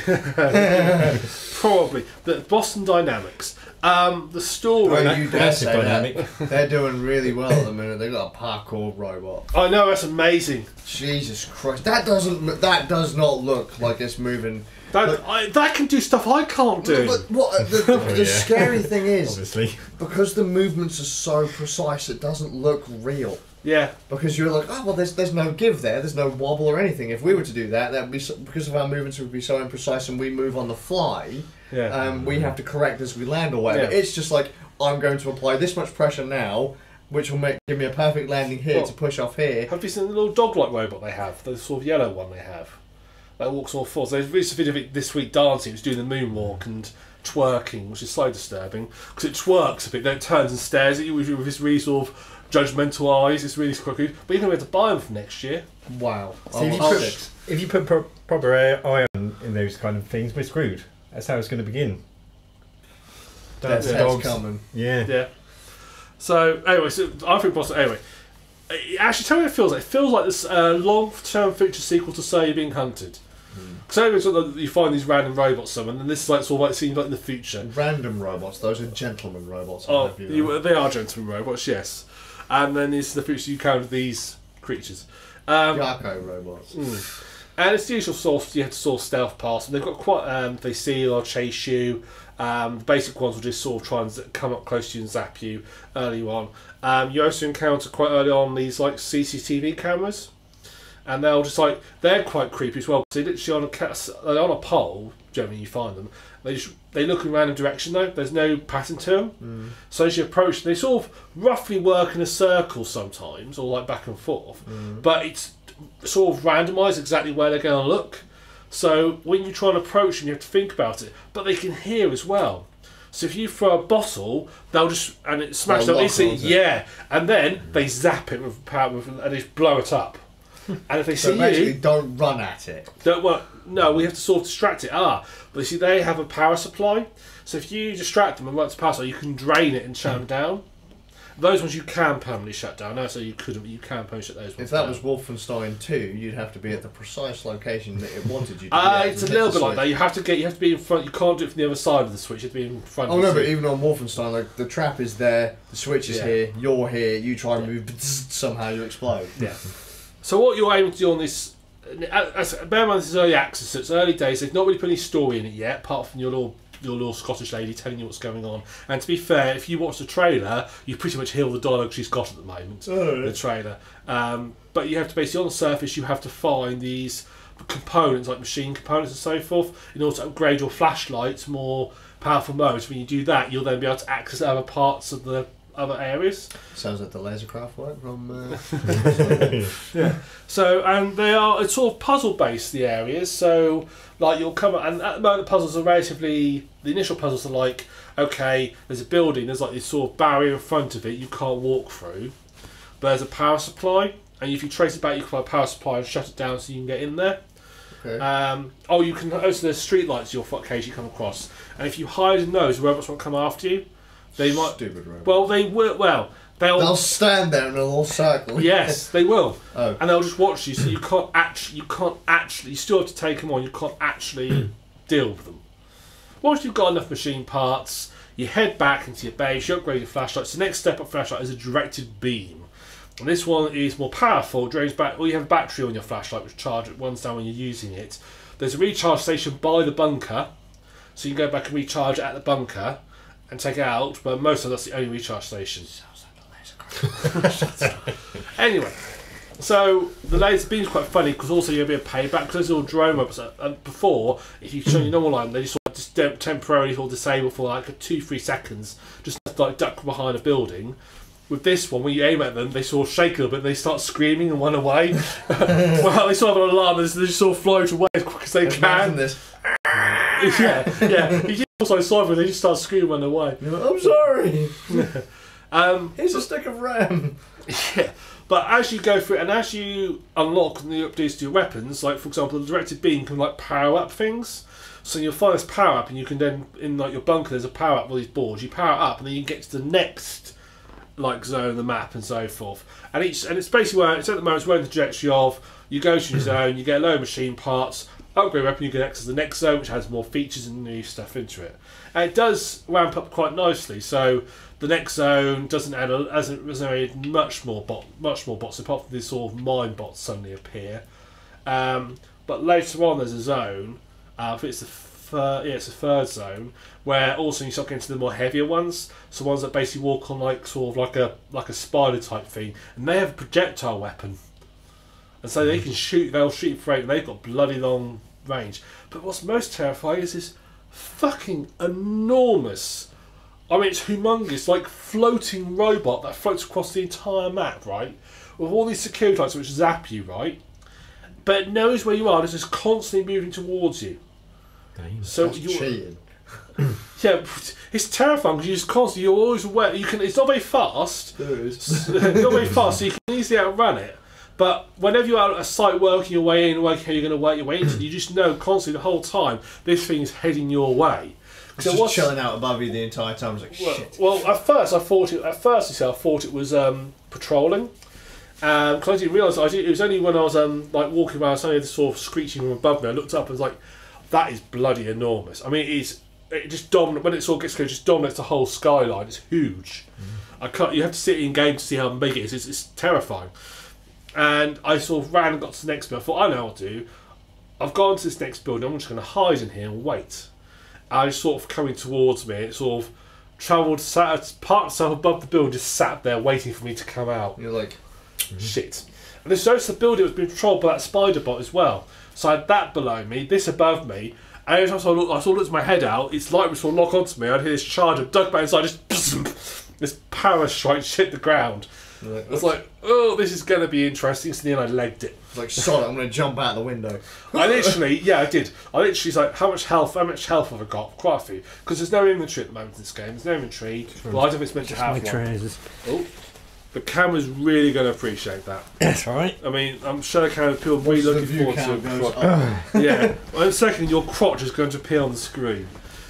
Don't you dare put it on that screen. Yeah, so I couldn't. So basically, I sort of, because you have an inventory. So what you have is a bit like Stalker. You have like all at the top. You have food, health, recyclable health potions. You've got machine parts, bandages, and something else I cannot remember what it is. And basically, you use those to. So you have a stamina bar, which is also your food bar, which is dropping down. You have to eat food to output. I'll be honest with you, that feels unnecessary. Well, the stamina. The whole food concept and how to eat food to keep going, because you find it everywhere. But it's, at the moment, it's not very hard. It's kind of like armor in Wolfenstein. Sometimes it almost feels like it's taking the piss because you're picking up little pieces of armor. It's like, how the hell are you wearing that? It's not like you picked up a suit of body armor. If you got a roll of gaffer tape, it doesn't. It feels like put it in there to add a bit of survival horror to it, but it doesn't feel because it's trimmed down a lot of other stuff. It doesn't feel necessary. Too early on for it to really matter. Or yeah, I think so. Yeah, maybe as you get further levels in, because that the last flashlight you get is what they call the revealer, and basically allows you to see hidden parts of the level. Nothing like the lasercraft work. No, it's not. So when you switch it on, you can see, and it uses a lot of power. Which you can see like sort of walkways, so you can find a way to. If you think how do I get into, you have a look round, and it helps you find your way around things and problems and so forth. The laser from Wolfenstein 1 could destroy that pathway. Yeah, but it couldn't find it for you. No. But it uses a hell of a lot of power. I mean, that's terrifying much power it uses. Quick, plug it in. as you press the button to light everything up, all of a sudden the rest of the scene just dims out. It's like, oh god. Yeah. That's the last bit. When you get enough bits for that part and go back to the next area, when you go back to the basic grade, it says, right, you get a message saying, right, that's as far as we've got. You'll have to wait until we get the rest of the stuff implemented. So they've sort of implemented it in stage, which means you can play sort of like first, I'd say it looks like 3 areas of the game, and they look pretty complete. It's actually quite a solid game. I ain't gonna say the access. I had one bug where I started flying. I tried to climb a ladder, and all of a sudden I was just flying at high speed across the map. Physics broke, and but in like a slow arc. So I'm sort of flying, gradually arcing down. Did you hit the floor and explode? No, I hit a building. And exploded? No, I didn't explode, but I did get hurt as I then hit the building forward. Then I found that I could only turn about sort of 10 degrees to the left and 50 degrees to the right. And I was like, okay, this is going to be interesting. So I had to sort of like navigate myself to bunker like a crab. And sort of gradually walk my way to the bunker. Because as soon as I went for the bunker and loaded to the next area, it was fine. Published by Ubisoft, is it? No. They got plenty of boobs. No. To be fair, the Ubisoft haven't got that sort of excuse because this has only got 6 people making this game. I think it's 6 people who are on it. But graphically, it's a massive improvement from seeing from 12. Because 12 looked like PS2 era game. Whereas... No, it wasn't that bad. Well, late PS2 era. PS2 is pretty awesome, you know. Late PS2 era. Yeah, I would say PS2. I think still it definitely sort of looks like PS2 era graphics. Yeah, cool. They're still quite boxy. Their character models. Cool. This game looks PS3 quality, if not It's game quite pushes. a jump. It is a real jump in quality. What engine is it? It's a Unity. Isn't it? Unity they used, yeah. Did you see the trailer they released a couple of days ago? Unity, their new open world engine. No, I haven't seen that. Check it out. Jesus Christ. Yeah. I'm still messing around. I'm still working on a 2D game in Unity. Let's not go too mad here. Yeah. He's working on Breakout. Yeah. I'm working on a turn-based strategy game in Unity. I'll have you know. Oh my. Yeah. At the moment, it won't let me. Didn't it? Yeah. At the moment, I'm developing a new Wolfenstein game. At the moment, it's got a bug. It won't let me change a false to a true, which is a bit of a problem. So. What do you mean you want the exact opposite thing to happen? Yeah. What do you mean you want to turn something off? Yeah. What do you mean you want to... This one bit, which is just there to find a bit of logic, so I don't do something when I'm not supposed to. Oh, you won't... I'm sorry. That's a public variable. I won't let you change that from false to true. So bollocks to you, mate. Yeah. Find another way. I don't care if you could... Yes, set me to non-seriable. I still won't let you do it. It's like, hang you on a minute. You're not supposed to give me backtalk, computer. Yeah. I even tried putting in a method to see if that would work, and has it worked? It's like... They've foiled you, mate. To be fair, all the bugs I've had in that all of my own doing, not some strange Unity thing. Oh, so you're not actually complaining about Unity. No. Unity's calling you stupid, and you're agreeing with it. For a Or minute, it's I thought you were going to go on a Or Unity it's rant. me not quite understanding how Unity does things. I've been learning about coroutines a lot more. I sort of dabbled in them before, but I've really had a go at coroutines now, and I suddenly realised actually, I see how they work now. I understand now how they work, and they're sort of interesting foibles about them and so forth. Yeah, So I was quite pleased because I've built my own pathfinding algorithm. Right. Rather than using one like A-star. I think it's sort of A-star-esque, but I literally thought, I'm not going to mess around with this. So I literally sat down some graph paper. As we said, it's just a napkin code, right? No, I sat down on graph paper, drew some graphs, and I set up a set of rules I was going to follow to try and achieve it. And she sat there with I was using a ruler, and I was actually following through logically. Let's just say your code is way more complicated than anything I'd write. It's like, right, someone find me a beer mat, let's suss this out. I'm pleased. I still look so professional. I've got this graph paper showing routes and so forth, and I'm very pleased my pathfinding algorithm actually works. Ta-da! It actually works. And I'm really pleased. I was Now quite watch as someone and steals it. you're like this. It worked first time. Like, get this. You're on Windows 10. That algorithm is now in the hands of many other developers. Oh, well, job. to be fair, I think if someone's rely on my algorithm to work out a pathfinding system. Well, And let's see, mine only works on a 2D plane, hey, as long on as a grid-based, if they don't on a have to- grid-based 2D plane where you can only move left, right, up, or down. if they don't have to pay for a plugin to do any of that kind of stuff, then stealing yours will be great. Yeah, they can steal my 15 lines of code to do There that. you go. They can It's do- 15 lines of code they didn't have to work on. Yeah. So it's 15 lines of code I will never have to think of. Yeah. Thank you, Control C, Yes. Control V. Make my millions. No, I'm quite impressed. It's going to be a turn-based game like XCOM. Alright. Yeah, but one thing I want to do differently in it is at the start, taking a bit of sort of RPGs, every unit gets to roll initiative. Okay. And to prevent, I thought, should I put some algorithm there to try and make sure they don't clash? I thought, no, I'll just roll initiative out of 1 million. If I've got 10 units, the odds of two of them rolling the same number are quite small. I could probably get away with it. It'll be And really so funny. the game is each round is played not in like your side, their side. It's individual units. Yeah. So you may Kind of like find. how some RPGs work, I guess. Yeah. Yeah. So yeah, it's going to be initiative based. Cool. Cool. Yeah, I'm really pleased. I understood a great deal of that conversation. I just thought, oh yeah, Tom's here. Yeah, we were discussing. We're just talking right over him. Like it's Yeah, oh yeah. I was going to so- say, why don't you nudge me when you stop talking about this? Yeah. Just to, I'm pretty sure your ears will stop going. Dee. I'll show you, I'll bring some code to work. You can have a look at it. See what you think. yeah. You can help me. You can help me debug it. Yeah. That's what trouble do because you can't put the proper debug use. So all you've got is the debug.log command, So which basically just writes it into the console window. It's only any good if it's written on a fucking napkin, mate. Yeah. I'm just saying. Yeah, it's weird. Yeah, I've written 2 sets of actually of my code. I also written my code. I've also written Blah, blah, blah, blah. using graph paper with a code that allows you to highlight the floor range for when you want to walk, so you can see how far you can walk to. I'm going to bring you a stick next time, and when you talk too much about this stuff, you get Yeah, you get why? like good sticking. You get a sticking. Oh, you're stick. going to stick him, mate. Yeah. Sticking. Well, I'll have my own stick. Whenever you start going on about some sort of console rubbish, I'll hit you with it. Well, mine's stick will be bigger than yours, so You'll be All I'll talk surprised how about- big a stick I can get. I'll throw that bike at you. The only thing I'll talk about is the latest craft pipe from Wolfenstein. Yeah. So, I fucking anyway, love pretty that. back to the light that will keep us safe. Oh yeah, we were talking about game, Yeah. weren't we? Yeah. At the that moment, was- it's definitely got a lot of promise. 2 days ago. I think it's got it's got some. I think it's definitely a work in progress. But so far, it's got a lot of promise. So I'm gonna keep following it. The only thing I feel a bit wary of is, unlike Crusader, how it's procedure generated, you're quite safe to play the level, and then when they update it, you could just play it straight in because everything Oh will yeah, be 'cause different. everything will be, yeah, sure. Because these are handcrafted levels, now I've done 3 of them, I know my way around them. So if Sure. I play them again, I'll know my way around it. So if they add anything new, so for me, the new stuff will be the new levels they add on afterwards. Only thing I'm a bit wary of is I end up playing the whole game before they've actually released it. Word of advice: don't do that. Maybe just play like the first 2 levels or so. Yeah, so I might actually now stop and then wait.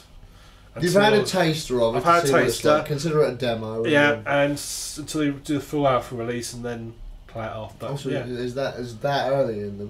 Oh, yeah, it's early access, so at the moment, so you can play it for. It's £13.14 at the moment because it's on offer, Right. 15% off. But if I managed to get it for £11.80 because somebody has bugged up their bundle. So the bundle cost, it said, okay, you can pay £30 for this game.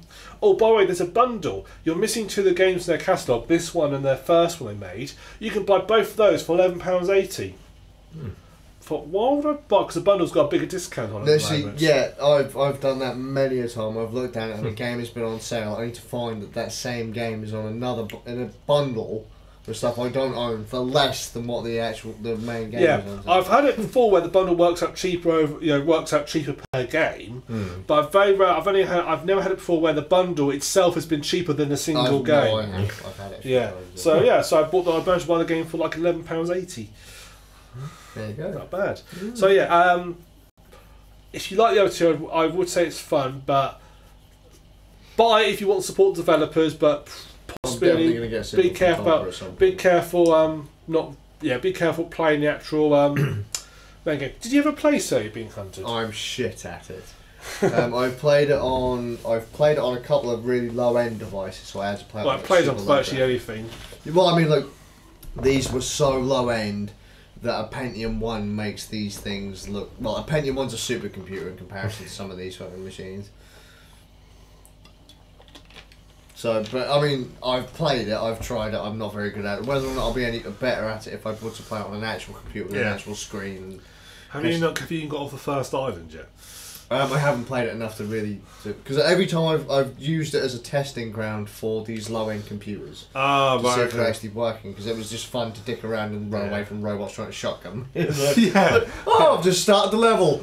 What was that? Yeah, that does happen occasionally. Oh, occasionally? Jesus Christ, nearly every time I spawn, something's trying to blow my fucking head off. I remember when I was playing Let's Play once, I spawned the game. I'm here to play a game. Oh shit, there's one of the VTOL horses is coming at me. Because the robot's dressed as fox hunters riding a VTOL horse. I think I've seen pictures of it, and it does ring a bell, that game. Yeah. It's quite comedic, isn't it? It is, yeah. He played it in their 24-hour live stream for a little bit. I don't think he was there when I was playing that because he came a bit late. That's probably where I saw it though. You may have done, yeah. They feel a horse getting away from that horse is quite fun. It runs you over, and it makes a noise of a steam train as it charges at you. There's a lot of humour in that game. You don't have to take yourself too serious. It's got a lot of quaint British humour in it. Whereas this one is definitely a lot. There's a lot of atmosphere to this one. Definitely a lot darker. So yeah, recommend it. Thank you. Middlemeister. Have you played a game? Because you've only been waiting for about 6. Fuck me. I was, but I can't remember what it was now. In that case. No, I played the initial part of Red Dead, but I'm going to talk about that next time because there's only 3 hours and that game's over 60 hours to do. So is it really? 60-hour story. Yeah. So I'm going to talk about that next time. The first 3 hours are pretty incredible, but what I've actually been playing, I played it for this week leading up because I finished Spider-Man and then digging about with a few games, but this week, because I knew I wouldn't take too long, was replaying Resident Evil 4, because that's 57% off in the PS4 store, so I got it for about £6. Jesus Christ, that's ancient. Yeah, that's a really old game. That's the GameCube one. Yeah. My God. Well, I'm glad you said, because I was trying to figure out which one, because I've lost track of Resident Evil. Yeah, which one's which? Resi 1, 2 and 3 were PlayStation 1. Resi 4 was that was GameCube. the first behind the character non-pre-rendered one.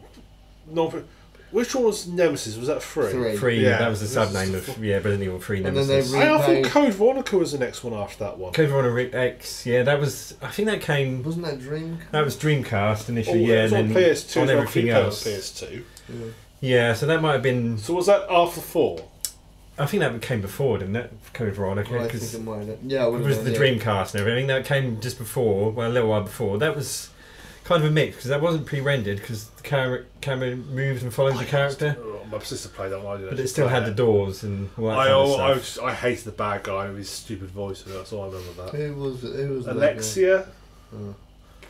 Was it Alexia or Alex? Something like that. I'm terrible at names. I can't even remember the names of the characters in Resident Evil 4. So. Yeah, he was mad. Most Resident Evil villains, he was mad. Oh yeah, they're all bonkers. But this one, it's the first one.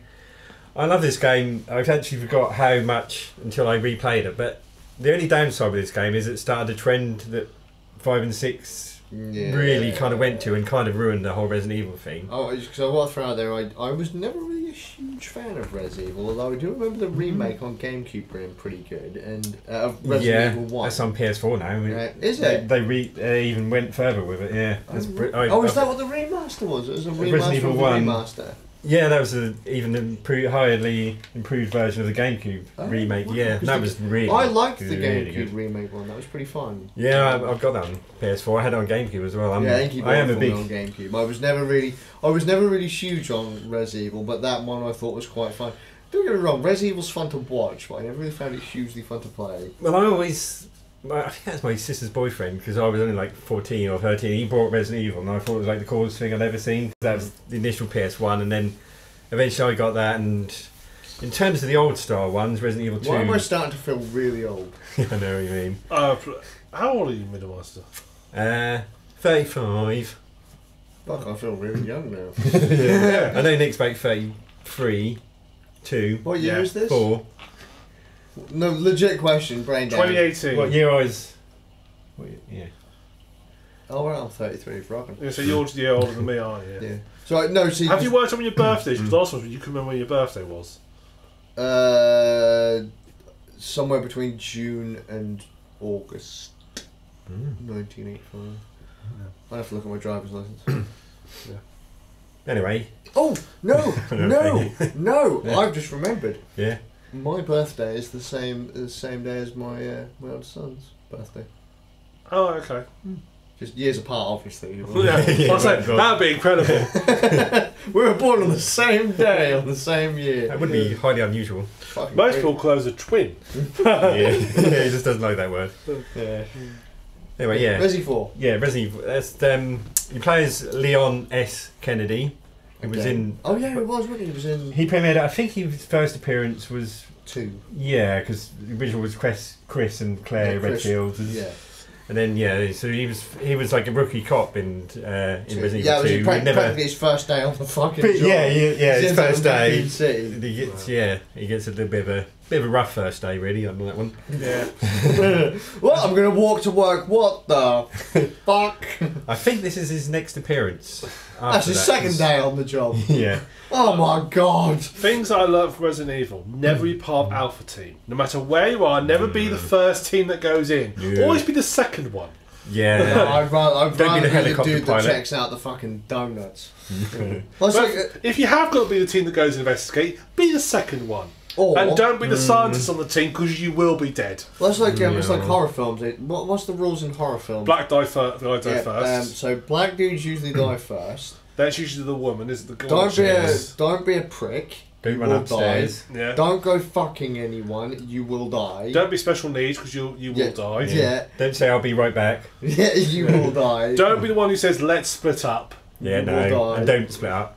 It's like, Yeah, seriously, don't man, split it's, up, it's like, look, next time, if I ever end up in on a film set and someone says, okay, let's split up. No. Yeah, So no. what the fuck is this, Scooby-Doo, motherfucker? Yeah. Oh no, our phones don't work here. Yes, they do. Yeah. It's like clearly on a shit network, hang on. Mobile phones really killed the horror genre, didn't they? Yeah. You have to set it in the past if you want people to believe it. I think that's why The Conjuring, well, they're based on real people, but they're always set in the Oh past. no, the line has been cut. Yeah. Oh well, line's been cut. Yeah, One there you go. second, Yeah, let me yeah. just, Not that it's live show, no. Yeah, I'm just going to live stream this. hang on. The line has been cut, and all of a sudden you hear like the WhatsApp sound or whatever. Who the fuck left their phone on? Cut! But madam, the WhatsApp message came from within the house. It's like, god damn it. Turn off the fucking Wi-Fi! Yeah. Now that would be the true horror Oh story my god! today. The Wi-Fi! The internet's down! No! How come when That's you... not about Mad Axe murderers anymore. It's like, How what can do I you do share when my the internet Instagram goes down? history now? No! When you two review a game, always stays pretty much on message. Whenever I review a game, I get about five words I into can't, yeah, review. because you start talking horror, mate. I know, but you guys always said that. It's called rifting. Sorry. Yeah, I know, but you always do it every time We're on mine. riffing off the Sorry. Like 2 Right, words in, and you're off. I apologise. Just shut your damn mouth, boy. Right, so here's the groove actually, because have you played Zombie? Well, that Zombie U and then Zombie. Yeah. No, I didn't actually. I never actually played that. Have you got Zombie U or just No, neither version. No, I wasn't. Zombie was actually Zombie probably- U was yeah. actually pretty good. I probably would have enjoyed it, but Skazz, the only person who liked Zombie U in the whole. I never heard anything good about it. But until I heard Skazz, but No, honestly, man. yeah, It's I know the for stuff survival in the horror, pack. it's actually not bad. The Yeah. ones on the other consoles were fucking awful. about the gamepad, Yeah, it just inventory kind of thing. yeah, Mm. because you actually took your eyes off the screen, so you didn't see zombies walk. Because obviously, right, quickly, Zombie U, right? When you go into your backpack, your bug out bag, which is where your inventory is, the camera goes from first person to third person and overhead, but it doesn't give you a very huge field of view, right? But regardless, you can't look at your character on screen because you're looking at the inventory on the gamepad. So a zombie can quite easily sneak up on you. So inventory management becomes fucking terrifying because the game doesn't stop. Whereas on all of the other versions, inventory management was literally there's a fucking thing over the top of the little zoomed out view you had, so you'd always see when a zombie was turning up, so you just fucking quickly get out your inventory and shoot them. I do like inventory management. I did that quite a bit in Resi 4 actually, because you finally get like a bigger thing as well, rather than what you had in Resident Evil, which was about 4 slots. Yeah, the fucking grid. You pick up the grenade launcher. 8 slots, I think you had in the first one, didn't you? You had 8 slots. Yeah. No, you started with 6, didn't you? Then you got an extra 2 later on, I think. Well, that Resident Evil 2 started with 6 and got to 2. I remember with Resi 4, there's this awesome character called like the shopkeeper or something like that, who magically appears all over the map. All over, you know. And with him, you can buy a medium size, large size, and extra large, so you can your inventory massively expands throughout the thing. So if you get the rocket launch or the big rifle, nothing like that for Resident Evil. 2 herbs at the same amount of space as 1 rocket launcher. Almost. Yeah. You can't be wrecking them herbs, dude. I mean, you got to cherish them things. You got to look after them. I mean, they're not common. How the hell are you going to fucking heal them wounds without having a good smoke? You just want to have type this Resident Evil 5. That does have type ribbons in it still. It has type right, but no ribbons. It doesn't faff about that. You just save. Get to one and type in, yeah. So you ain't got limited save. Unlimited save, yeah. You don't have to worry about any of that sort of stuff. That was terrifying. But this is a lot big. This is about 13 hours rather than sort of 5 or 6, which you could do Resi in, or even a couple of hours if you really want to go for it. If we do a horror live stream as well, we at some point, maybe next year, do Resi. Like Resident Evil 1 do. Or something like that. Yeah, Resident Evil 2 remake. I am not fucking playing it though, because I always go like, let's fucking kill this motherfucker and start knifing. I remember playing Resi. I hated the control scheme. So the tank survival horror stuff from like the Alone in the Dark style tank controls. I have the Resi 1 remake, so PS4, so we can always try that. But yeah, anyway. Oh, sorry, Resi 4. Oh, enjoying the beer, yes. Yes. That's the one that I can just write that. I could barely make these comments out, but I could just sort of, I could see beer. So. Is that Jet? Is that Twitch? Yeah. I will load up the shit. Go on then, carry on. Anyway, yeah, every gun you have has a little laser sight, so you can pinpoint what part. Laser craft light from Wolfenstein. Yeah, I knew you were going to. Is it like a flashlight? Look, just in case anyone was curious about what if I liked the game or not. Hang on. On the playlist that I put on today. Was that your ball? Oh no, it's fine. That's pretty hairy. There you go. Oh well, that's not going to show. But I've been listening to the. I believe you, no. So is this game where you're not? So you actually is it third person over the shoulder aiming type thing? Is it? Or? Yeah, third person sort of behind your character, sort of over the shoulder. It's a little bit more. So is it more shooty than the previous ones? Because they obviously 5 went really shooty, didn't it? Or was that 6? It is more shooty, but not to the extent of 5 and then especially 6. It was, no, what was it called? What was the one where you played as? Who the fuck is the guy in the gas mask? That's not 4, that's for sure. Gas mask. It's a gas mask. He's one of the Umbrella Special Forces. Oh, right, hang on. I need to look this up. Yeah, I'm not sure the one.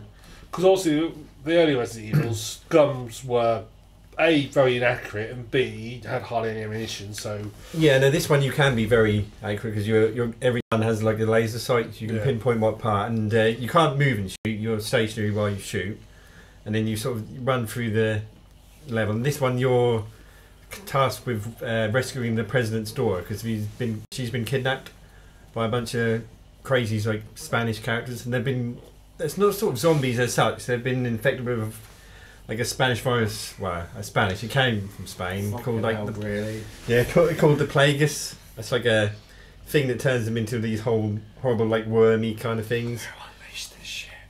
It was Umbrella again. I think Umbrella were... There you go. I'm sorry. I think Umbrella were involved, but not fully. No. Sorry. But yeah, anyway, I'm kind of losing my track of thought here, but... What was that called? The Umbrella game with Hunk, where it was more of an action game, like a cover shooter? It might have been Operation Raccoon City, or... That one. Yeah. So I was wondering about that one. 4 was nothing that's like the one that, got. No, nothing... Operation Raccoon City is, like, considered one of the worst Resident Evils ever, I think. Yeah. But yeah, 4 was a very... it's a decent remaster. It's a little, hit and miss, but... Unusually, I finished it, and a day later, the Switch versions got announced for 4, 5, and 6. Have you played the? Since you're talking Resi, have you played the Revelations Have you played those? No, they're all on offer at the moment. Everything Resident Evil involved is super on offer on PS4 at the minute. Yeah. Motherfucking PS4! Yeah, PS4 store, everything's like 57% off on Resident Evil. So anything that is on there, so I might give that a go.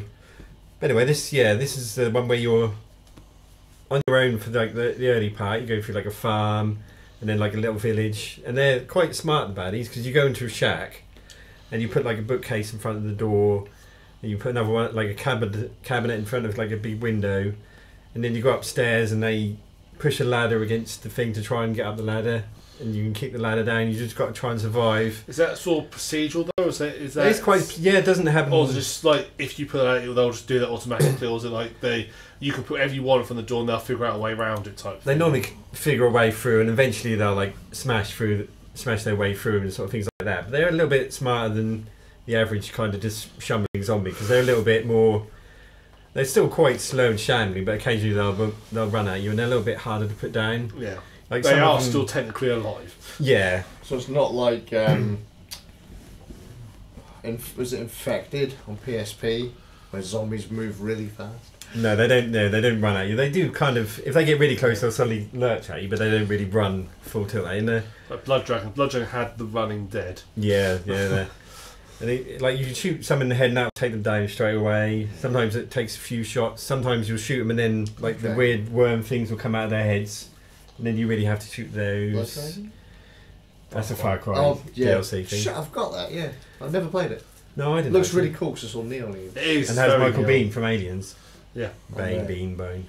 And then later on, obviously Resident Evil, you get like a water monster, a giant like thing that all these things come out of him. The main villain, one of the main villains is like I think he's not a little kid, but he looks like a little kid, but an old man. And he's really, he's one of those characters you can't wait to kill. And then obviously he turns into like a giant monster with all these things, and as usually happens in Resident Evil. Yeah, eventually you do get to the president's daughter, but then it becomes some of the game becomes an escort mission, and that is kind of a pain because she's completely helpless. Oh no! And that's not a massive part of the game. I remember that now. That is a pain in the arse when she's in that. Yeah, because she. They used to do that with Ada Wong at one point in Resi 2. Possibly Ada Wong is in this one as well. They need to learn. When we're all game developers learn. Escort missions are rubbish. The only escorts that work any day are decent are A, the ones where the person you escort is indestructible, which doesn't matter, or B, they actually are useful or help out. This is probably one of the games where they learn that. No. How bad they are, because she's to be honest, helpless. You very much put me off the game completely, because I just the thought of having to like help this helpless person through It's not a big part of the game though. It's only a few, so she's dead. Turns into a zombie, and then the president gets angry and nukes the place. Because their plan is to turn her into a zombie without them knowing, and then eventually infect the president, and then everything, because they control. There's like a guy who controls these things, and if he controls the president, then he's obviously golden. How exactly do you explain when they bring the daughter back to the president? She's a zombie. Yeah, your daughter. She shambles a bit now. Well, when she arrives, she won't be infected. You see, she'll be infected, but she won't be showing symptoms of it. Oh, right. And then eventually she'll sort of start to show signs. But you can do it where they don't overly show any kind of signs of it. But it's a very that is a more of an action game than the others. Just so you know, that's my face. Yeah. Yeah. But anyway, it's Oh, this is great. Resident Evil 4 has the best escort mission out of all of the games, since the girl actually ducks when you aim your gun. She does duck every time you do that. One of my mates still managed to shoot her in the head. I killed her a couple of times. Fuck, I was like, see, that's funny actually, because I've only just remembered. Yeah, I've seen the remake on PS4 of Resi. It was hilarious. Yeah. It's like, how did she die? She literally pumped bullets into. It was like, what the fuck? You can occasionally put her in a dumpster to hide and stuff like that. In you go, love. Yeah. Oh, you put it. Don't forget about it when it's garbage collection day. No. What happened to the president's daughter? Well, the council came round. I told him to leave it the fuck alone. I thought it was blue bins. It turned out it was black bins. But you know those egotistical fucking bin men? They're like, we've got a job to do. Yeah. Screw you. Even though she was screaming as a compactor was pushing her down. We were like, the president's daughter, and there's like, nope, too late, mate. It's already in. I think the bin men were probably zombies by then, though, so they may not have been. Bimmer's fully determined. jobs worth. No, Bimmer's determined. I don't think. Mate, you could have the cure for cancer that accidentally got tossed in there worth like unlimited money. If that went into the back of their truck, they're like, fuck Push mate. that button. Go on there. I've pressed it, mate. Look, if I have to stop this now, I've got a load of paperwork to fill in. Loads of people are going to get really angry with us. Look, we're blocking the street. It's too late, mate. You should have been more careful with your rubbish. Don't put presents door where you don't want to be collected. If you didn't want her crushed, you shouldn't have thrown her away. If she was broken but could have been repaired, you should have sent her to the recycling centre. It's like, well, mate, come on, I'm in the middle of a zombie horde. Look here, that's no way to talk about And average it's Joe very public. rare to mate. put that sort of thing in the waste. They should go in the compost bin. I don't think that becomes part of the game now. Unusually, Are you telling me there's no compost bins in Resi 4? well, there might be, but you don't see any. Well, there's a cart full of dead bodies, so I guess. Bring out your dead! Yeah. that This could one's not count. dead. There's also chickens in Yes, it, you are. There's chickens in it. Oh, Yeah. I'm sold now. and then you. That almost makes a full Other escort chickens mission. infected. No, chickens are alright because you can use their eggs to replenish your health. See. I was going to say KFC. Sorry, I've got a vision of whatever his name is. What's his name? Leon. Leon S. Getting his Kennedy. chicken. I remember we saying going squeeze. Yeah. Squeeze. Yeah, Inventory, how many eggs? 4. that's fine. You occasionally get a golden egg as well, but you can't eat. Well, I guess I didn't try to eat it, but I guess you could. Bioshock, Oh, maybe I did, a actually. good companion. He's then- talking about Elizabeth because she was useful. Although she didn't Yeah. fight, she'd throw you Is that- ammunition. Bioshock Right. Infinite. Oh, right, She'd I've throw got you guns and ammunition for you. Yeah. And That's if you were fine. ill low on health, she'd throw you health potions. And if you're low on not Adam, it's called salts. She'd throw you. She was useful. Fine pieces of ass as well. She was quite good. Yeah. There you Although go. if you used to jump on the rails and skate round, if you saw she used to fall, if you turned and looked at her, she'd look at you with a disappointed look, and you're just both hanging from the sky rails. She's like, "And what? Why are we doing this?" Yeah. Because why- it's fun. They said, why did they put this in the game as well? And she could pick locks as well. Yeah, and throw. Yeah. Sounds like a good skip for Fear Track. Yes. I don't get that reference, so. That's a ye olde podcast. I figured that would have been episode 51, I think. Podcast reference. Oh, God. Oh, Fear Track. Very attractive. That was going to be on our episode on where basically I nearly get killed by farm equipment every week. God. we had some weird. Yeah, we had some weird paths for a technology and gaming podcast. We've had some weird shit going on. on this. Yeah. How we got to North Korea, I'll never know. But No, it's- I can't remember. I went to listen back to the earlier ones. I don't know why we agreed to do this. well, we never thought we'd get to 100 episodes. No, that was part of it. Look, how old were we when we started this podcast? Like 3? 20 August 2013 we started. Jesus, bloody hell! So What? over 5 years we've been doing this. We are so I mean, old. you're crazy. And only managed 100 episodes. That's only 20 episodes a year. That's Yeah, but we slacking. haven't pod faded yet. No, not yet. We wait till next week. Yeah, well, there won't be. Well, we don't normally podcast next week anyway. Exactly. we fade fortnightly. God damn it! But anyway, Resident Evil 4 is a very good game. I'm going to give up on reviewing it now. No, go on, keep going, keep going. Go on. This is mate. This is the Don't best make me part of the bottle you. podcast. Oh, that's fucking How many of useless. you had? Skazz. Oh yeah. Hang on.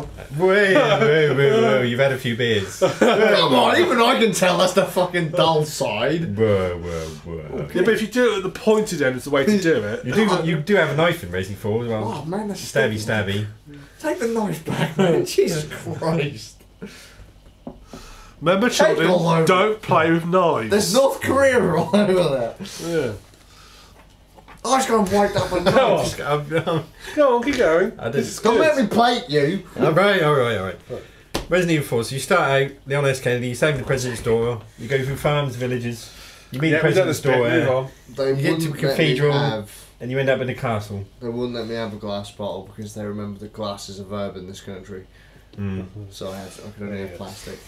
So, do you save the girl Did you Well, that'd be a save her? spoiler, wouldn't it? after the escort Oh, for mission? fuck's sake! Did you save the president's daughter or Of not? course I did. You ride off in the Good. jet ski at the Did end. you?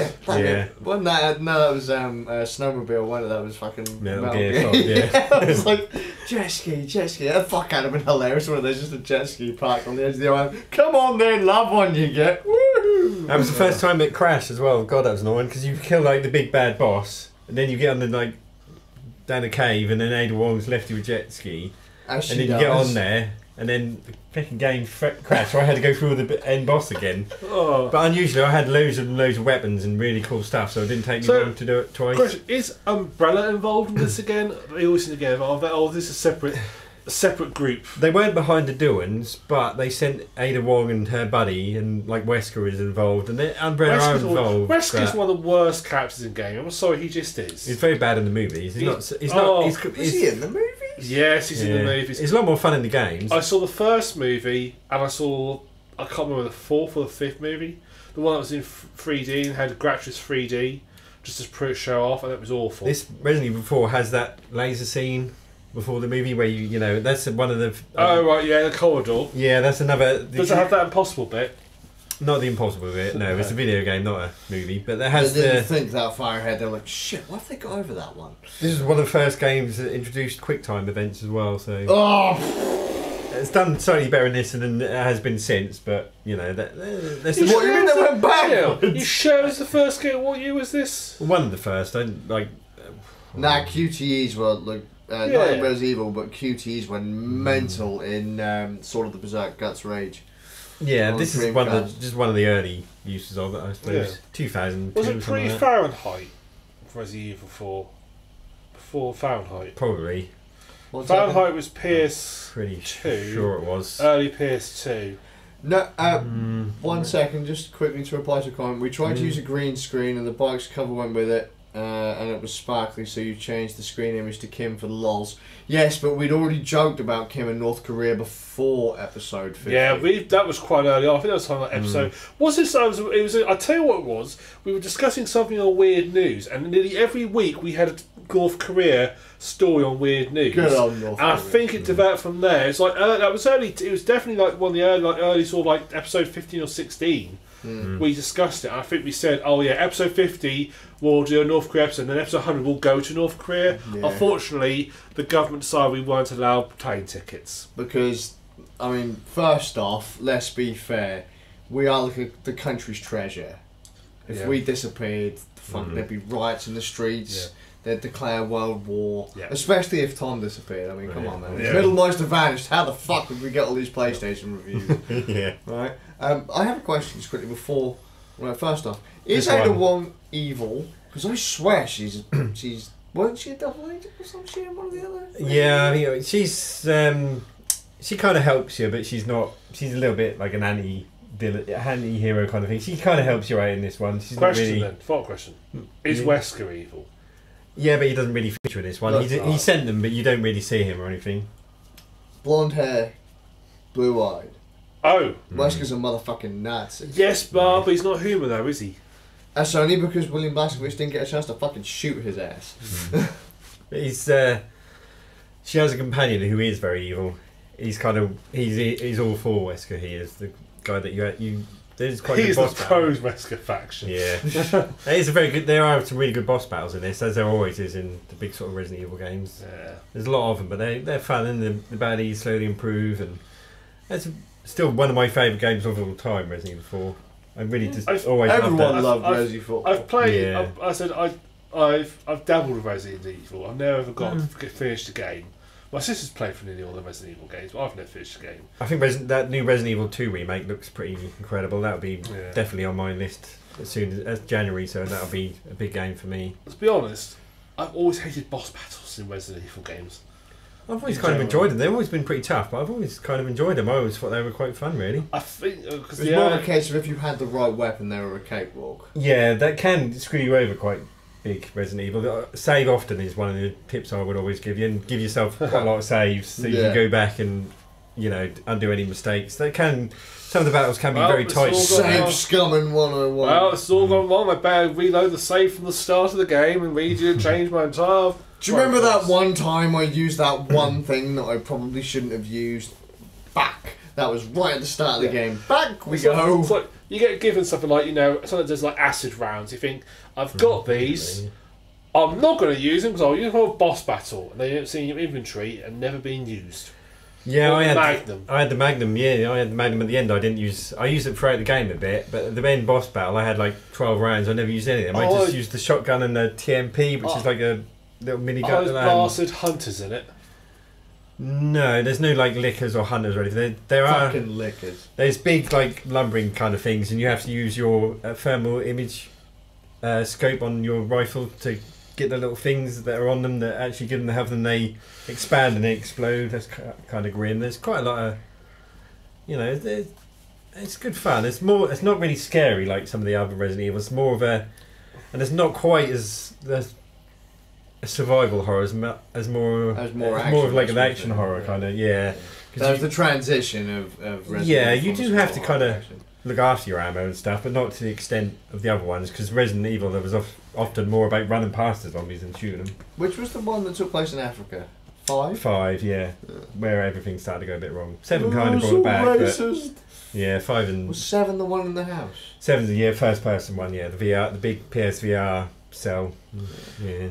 Does 4 still have one thing I did like about Resident Evil 1 and 2 was the cool death animation? So when you die, you got a little scene of how you died, like a dog pinning you down, whipping your throat out, that sort of thing. Is that in Resident Evil 4? Sometimes, yeah, certain things you get your head ripped off. Yeah, I'm sure it's Resident Evil. So like, if you got killed by the dog, you just get goes where you're pinned down, the dog will just rip your throat out, or like the zombie will take you out. I always thought it was funny, Resident Evil, the death thing, you're dead, that was always Mickey Mouse's image on there. It was always the big head and then his 2 ears. It's like a dead ringer for Mickey Mouse. Yeah, not intentionally. Yeah. I just ended up looking like Mickey Mouse when you died. But yeah, your head gets ripped off. You get, your face gets burnt off till it's a skull by one particular bad guy. And yeah, then they're still all in there. And it's still pretty. I died a lot, and then but sometimes it's just your escort that died, and that really annoyed me. Oh, so, not the good kind of escort, but.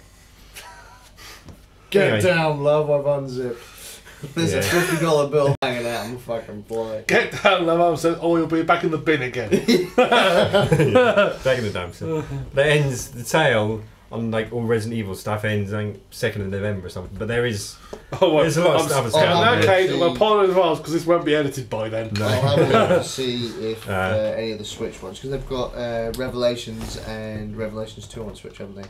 And they did say that those were 2 of the better Resident Evil games in recent history. Yeah, because was that originally like 3DS game. Yeah. Although it was one of the 3DS games with the jankiest anti-piracy trick ever. We're going to make it so you can only have one save slot and you can't delete the game. Oh wait, hang on a minute, if you corrupt the save file with a bit of jiggery-pokery, all of a sudden you can delete the save file. Yeah. Resident Evil 0 I never liked much. 0. Yeah, that's one set before Resident Evil 1. That's kind of like a prequel. It begins on a train. Yeah, that was GameCube, because you could get to a point. I got to a point like the 3rd way in, and you have 2 characters throughout the game rather than one after the other. And then if your character doesn't have a certain item, the other character has it, and there's no way to swap the items. You have to restart the game because you don't have an item that you need, and stuff like that.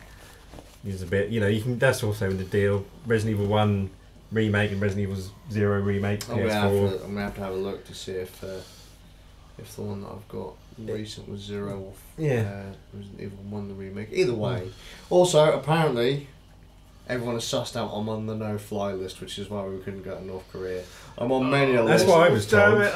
We're trying to keep it under wraps. And let's be fair, you do know that the second I get on board a plane, they're going to jump me and fucking put me in a straitjacket. I wouldn't get on the plane with you. We called Kim. Probably not. Kim was going to send the sub for you.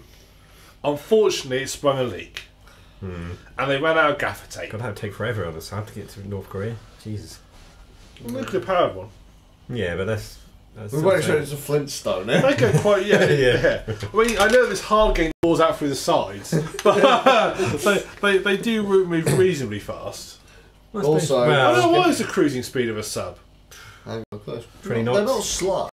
You've got internet. Just Google cruising speed I'm of a on the sub. chat. If I leave, I can't see the chat. Right, someone on chat, look up the cruising speed of a nuclear submarine. Yeah, you got homework. Also, apparently, with me gone, who will take care of the internet? Because we all know that I am the internet. Have you got the little black box with the flashy lights on it? Yeah, somewhere? I have the internet. Well, Try about that porn and stuff. show the elders the internet will happily pass on to somebody else. There must be someone else that can pass it on to. Look, Does that mean you're that I'm the Nigerian one- prince I gave all that money to? no, I've just allowed Are you him the access last? to the internet. Okay, Yeah. cheers for that. 'Cause Cheers, mate. Mm. Keep going on. I can screw up another £5,000. Rocket! I'm still hoping for that 2 million, but I don't know anymore. I'm just not sure about it. Well, Easy, pray. I don't think it's going to happen. one day you might get it, mate. One day. Or I might just reset the box. Yeah. But anyway, that's Resident Evil 4 plus 1400 other little snippets with my review. There you go. I think that covered everything. Oh, that's good. We covered That's every good. game under the sun. Other than Resident Evil 4. Yeah. One of the things I did notice in the chat, someone was asking about our possible live stream. We were discussing. Oh, yeah. So, we discussed a Halloween live stream. Potentially Next week. End. next Saturday. Saturday. Yeah. So after Halloween. After Halloween. Okay. Well, unfortunately, some of us work full time, Middlemeister. Some of us don't He's do. proper kicking me because I haven't had any proper work. Some of us don't do 12 hours a week and get to sleep in.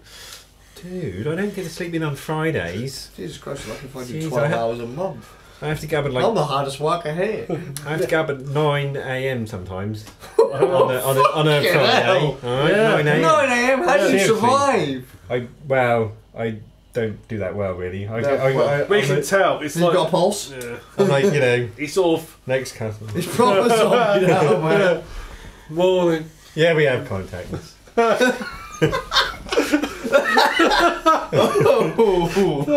We close at 8 o'clock. What do you want, man? This job would Yeah. be great if it weren't for the customers. Yeah. Dear. Yeah, it's 3 for 2 on all kinds of paint. Oh, brilliant. Yeah, that's basically me in a nutshell at work. Yeah, it is. It's 46 terrifying. miles an hour is the speed of a sub. So, right, 46 miles an hour. Oh, here we That's go. reasonably. Rain Man's going to figure out. Well, no, what's the difference between here? No, the question is, what's the difference? I don't know how. Does anyone You know can't- the difference? Yeah, but you can't travel on a straight line because you can't go as a crow flies because you'll crash into an island. Like, That's not my you'll come problem. to a country, okay. Because someone is keen to your Google Maps. Like, You do Google Maps and then click the submarine option. You might end up in prison if you did that. Especially with a flag like that behind us. behind you, mate, it's your Oh, flag. yeah. Well, no. You insist What on are you it going up. to do with that flag? This is my I flag. actually have no idea what I'm going to do about it. I've got us now. I said to myself, well, you never know. It might come in handy again. Well, You know, if some North Korean refugees ever come to our church, I'll tell you we're what. sorted. If I ever win the find the Jolly Olympics, I'll Roger. drape it around me like they do. But I don't think I'm going to win anything no, like that. No. I'll take it to a football game one day. Fucking hell. Can you imagine that? Take it Go to to a a, South Korean football game. yeah, go to the Chinese football I think game. you've got the long. Oh no, I've got the long flag. No. Oh dear. Run, Middlemeister, run! I'll take it to US v China or something. Yeah. Anyway, You know. back to our possible notice. So we're looking at next Saturday. Yeah. We've decided on, pretty much decided on Silent Hill 2. If we can find Get hold of a copy. of it. I used to have a copy of it on PS2, but I don't. I had a think copy of I do PS2, but anymore. someone sold our PS2 games. Yeah, Inky's Shocking. PS2's busted and I don't know where mine... Well, I know where mine is, Well, just I don't fancy digging through the No. loft and So if we to see can them. somehow find a way to play Silent Hill 2, we'll play Silent Hill 2. Yeah. And in one sitting. Probably the evening, I'd imagine. Would you be coming along with that to us, Middlemeister? I'll let you know. Well, I don't know how I'm going to let you know. I ain't got. Yeah. We've got to confirm a few things first anyway. But Yeah. Oh yeah. Yeah. I'm eager to do it. Yeah. I don't like. I do like scary games, so that none of that sort of stuff bothers me. I won't play them because I always go a bit Wolfenstein on them. Oh right, yeah. I don't know. See, I've sort of scary stuff and Japanese stuff, right? There is a few people I've seen it frequently on various forms of Reddit stuff. They always link to these manga, Japanese manga. Right, first off, it's manga, but okay. Alright, is it? Yeah. Alright, manga. Yeah.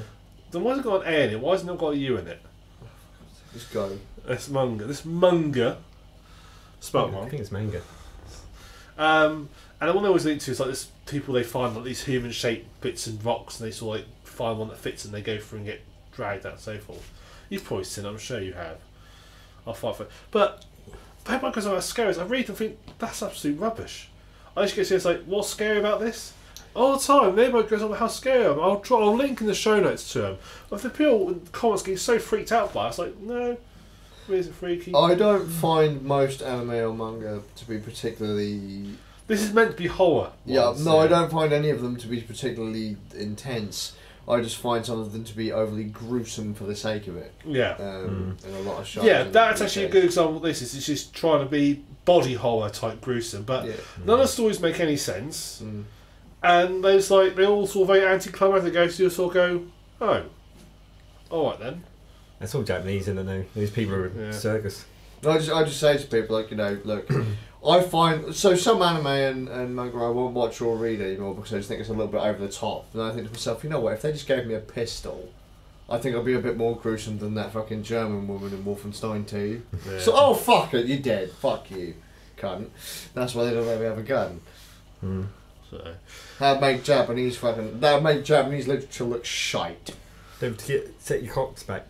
Anyone watching tonight? Oh, that's true. Yeah, of course they're back tonight. Yeah. Oh, that's a shame. It doesn't matter. It's automatic. My computer will do it. Yeah, most things do. Michael was just a bitch. Well, no, Michael was asleep, so when I wake up tomorrow, bitching me saying, "The time's changed. Are you sure?" Yeah. Yeah, I'm sure. Well, that computer's so derp. Yeah. Oh no! What do you mean the clock's different? It'll just melt. Yeah, Then the fucking fan alarm will go off. Yeah. Does its best now. It tries. Yeah, it's a try. Yeah. So far I can barely keep up with the stream. By the way, the stream is near flawless on my phone. Yet when you look at it on there, it's horrific, isn't it? 2 frames a second. Yeah, it's good, isn't it? I thought it must be okay because people are talking to us, so they must be able to hear it, what we're saying. Yeah. All right. So I'll put something up on the channel. I'll put a notification on the channel if we're going to do a live stream next week. But it's sort of 9% confirmed. Yeah. Flashback. Unless anyone's got any other news before we move on. Do you not have anything else, or is it just straight into flashback? I've got something for TV, but it's not important. I can hang off because as we've been going for over 2 hours now. Oh yeah. Yes, we have. Most of that's been me just chilling out talking about Wolfenstein. I know. How great the laser crab was. That was about 40 minutes or so. I thought, that's one of watching. What is it on TV? Oh, I'll do it. You son of a bitch. I sort of picked. I chose to watch this because it's something that I often see frequently referenced. People reference the original series. Frequently reference it as this is really funny. Watch this. I'm in that bit, and then they did this, or they took this film on. Fawlty Towers. No. Oh. So it's shit then. Mystery Science Theater 3000. All right. So Netflix did a relaunch by the original people the original guy who originally developed it in the first place sort of pushed towards do the relaunch on Netflix. He actually did a Kickstarter for it, which got funded ridiculously quickly. To the point they actually had extra earnings. I think originally a 6-episode run, and they actually ended up adding like another 5 episodes because they had so much money. And basically the long story is they get an old film, there's a group of people and they're silly characters, there's a couple of robots and a person, and they watch the film, they take the piss out of it, and it's all the funny comments they make and you're meant to sort of laugh along the way. And it's usually an old naff film. Well, it is. In all the films they get all like rated like 2s out of 10 on IMDb, or so pretty much anything movable. Yeah. I don't think they've had any rule bar on there, no, because they tend to be, obviously they've got to get something that the company won't mind them taking the piss out of, so they all tend to be stuff like sort of 60s and 70s. Plus, he's really funny. Casey stuff from the 80s. I think the most recent one they did was in the original series. They broadcast one in 96. They did a film from 94, which is pretty close. But they're normally stuff from the sort of Waterworld. Yeah, and so they watch the film. And there's usually it's sort of got the basic story is like this guy. It's sort of meant to say in the future. Someone captures him. They're going to torture him by making him watch these bad films. So he's got some rope people trying to help keep him sane. It's very silly. I can imagine the Waterworld episode if there was. They haven't done Waterworld. They would fucking the villains would look at it and go, No, mate, we can't subject him to this. It's too shit. I love that movie. I never got the criticism of that movie. The director's cut makes it make so much more sense as well. But so what you mean is it makes sense? Yeah, it makes sense. I love that film. They always have done, but really. So they get a film. It's done like in a theatre. So like when you watch the film, you see like a row of seats. You can see them sitting in front of it. So as they're talking, you can see them sort of almost like you're sat in the back of the theatre watching them watch the film and so forth. I mean, it has its moments, but it's not. It wasn't the rip roaring hilarious that everybody seemed to make it out to be. So I thought, okay, perhaps that's the remaster problem. They've got the classic one on there as well. So I thought, I want to go back and watch the original. Like they said, oh yeah, this is when Joel Henderson, I think his name was doing it. He was the best one to do it. He was really funny, riffed off really well. I watched it and I had very similar thoughts. It's like, it's all right. This is but Janker's balls, is what. I wasn't sure it's ball, but it just a lot of the skits just weren't funny. A lot of the sort of, they intersperse the film with these little skits in between, usually riffing off something in the film. They usually start, and there might be some like sort of long story, backstory, like sort of every skit. And a lot of them they're not very funny. So nothing as genius as mine then. This film's shit. I saw whenever I see it referenced, I think to myself, it's okay. It's definitely got a cult following, but it's alright, but it's not that funny. You should put that on that. Use that as a tagline. It's alright, but it's not that funny. Yeah. So So the film is shit, and so is this show. Yeah. It's actually quite just watching it's actually more enjoyable watching the really old, really crappy films and how crap some of the films were, because some of them are hilariously bad. And I'm waiting for the new episodes that when we remaster the show, and all of a sudden we're fucking covering Twilight.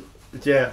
And 50 Shades of Grey. Yeah. Well, see, when they recently did it, they basically got picked up by a network that happened just to have, because at the time when they used to buy film rights, the rules were basically you had to buy a load of their shit films to get the one good one. Yeah. You couldn't buy, so they had all this network just had loads of films in its day where it's like, these are shit, we're never going to put these on, you might as well have one of these and riff on them. And some are truly awful. Yeah, it's like a license pack, like it's the same thing that happens when you buy music licenses. Once upon a time you'd buy an entire catalogue rather than just one song. Some are. I mean, that's actually the more enjoyable. It's actually watching the really awful films. Some of which films I thought I wasn't watching that much. I didn't think that was that bad. And for some of them aren't that bad actually when you watch them. They're just not classics. I enjoy watching kill counts on Dead Meat. That's like a YouTube thing that shows all the best kills from horror movies. Yeah, that's quite fun. And some of them are really awful, like all the Leprechaun films. You've got a comment. Oh, me? No, there's a comment. For who? I'm not reading it. Just fucking read it. Ugh. Just because I've... Waterworld, it was Dennis Hopper in it, and that is all. Yeah, Waterworld's a classic. He's brilliant. Yeah. I think that's really underappreciated. The gills are a little bit silly, but... Yeah. That's like what was... Ghost Rider had a motorcycle in it. That was the only good part about it. Fucking... he had a great time making that film, I think, Dennis Hopper, by the way he, prances around everywhere in that. He's great in that film. It's like the Star Wars films that had some space in it. That was the best part of the film. Yeah, Star Wars is very overrated. The Hobbit had... the guy from The Office? Dragons? It had... Dragon. Had Sherlock Holmes and Watson in it. I'm playing a dragon and a hobbit. Yeah, I'm struggling to find something good about that film. Yeah. The Hobbits weren't a great set of films. No, they're not the prequels. Lord of the Rings that had pints in it. Yeah, I like. Yeah, Lord of the Rings is pretty amazing. But... And taters. Yeah, and taters. Taters. Is there anything good about the Hobbit films? I mean, they end. Yeah, there was an end to them. Well, in fairness, there should have only been fucking one. Gollum, the scene with Gollum is pretty cool. The riddle scene. Yeah, that's alright. That's very faithful. I enjoy that. 288 fucking pages. Yeah, I know. Doesn't deserve. You sure it's not 88, Skazz? Yeah, I lost 200 somewhere. Jesus Christ. But seriously. Although I would rather sit down and watch The Hobbit again than watch Star Wars again. Oh, the new Star Wars film is pretty awesome.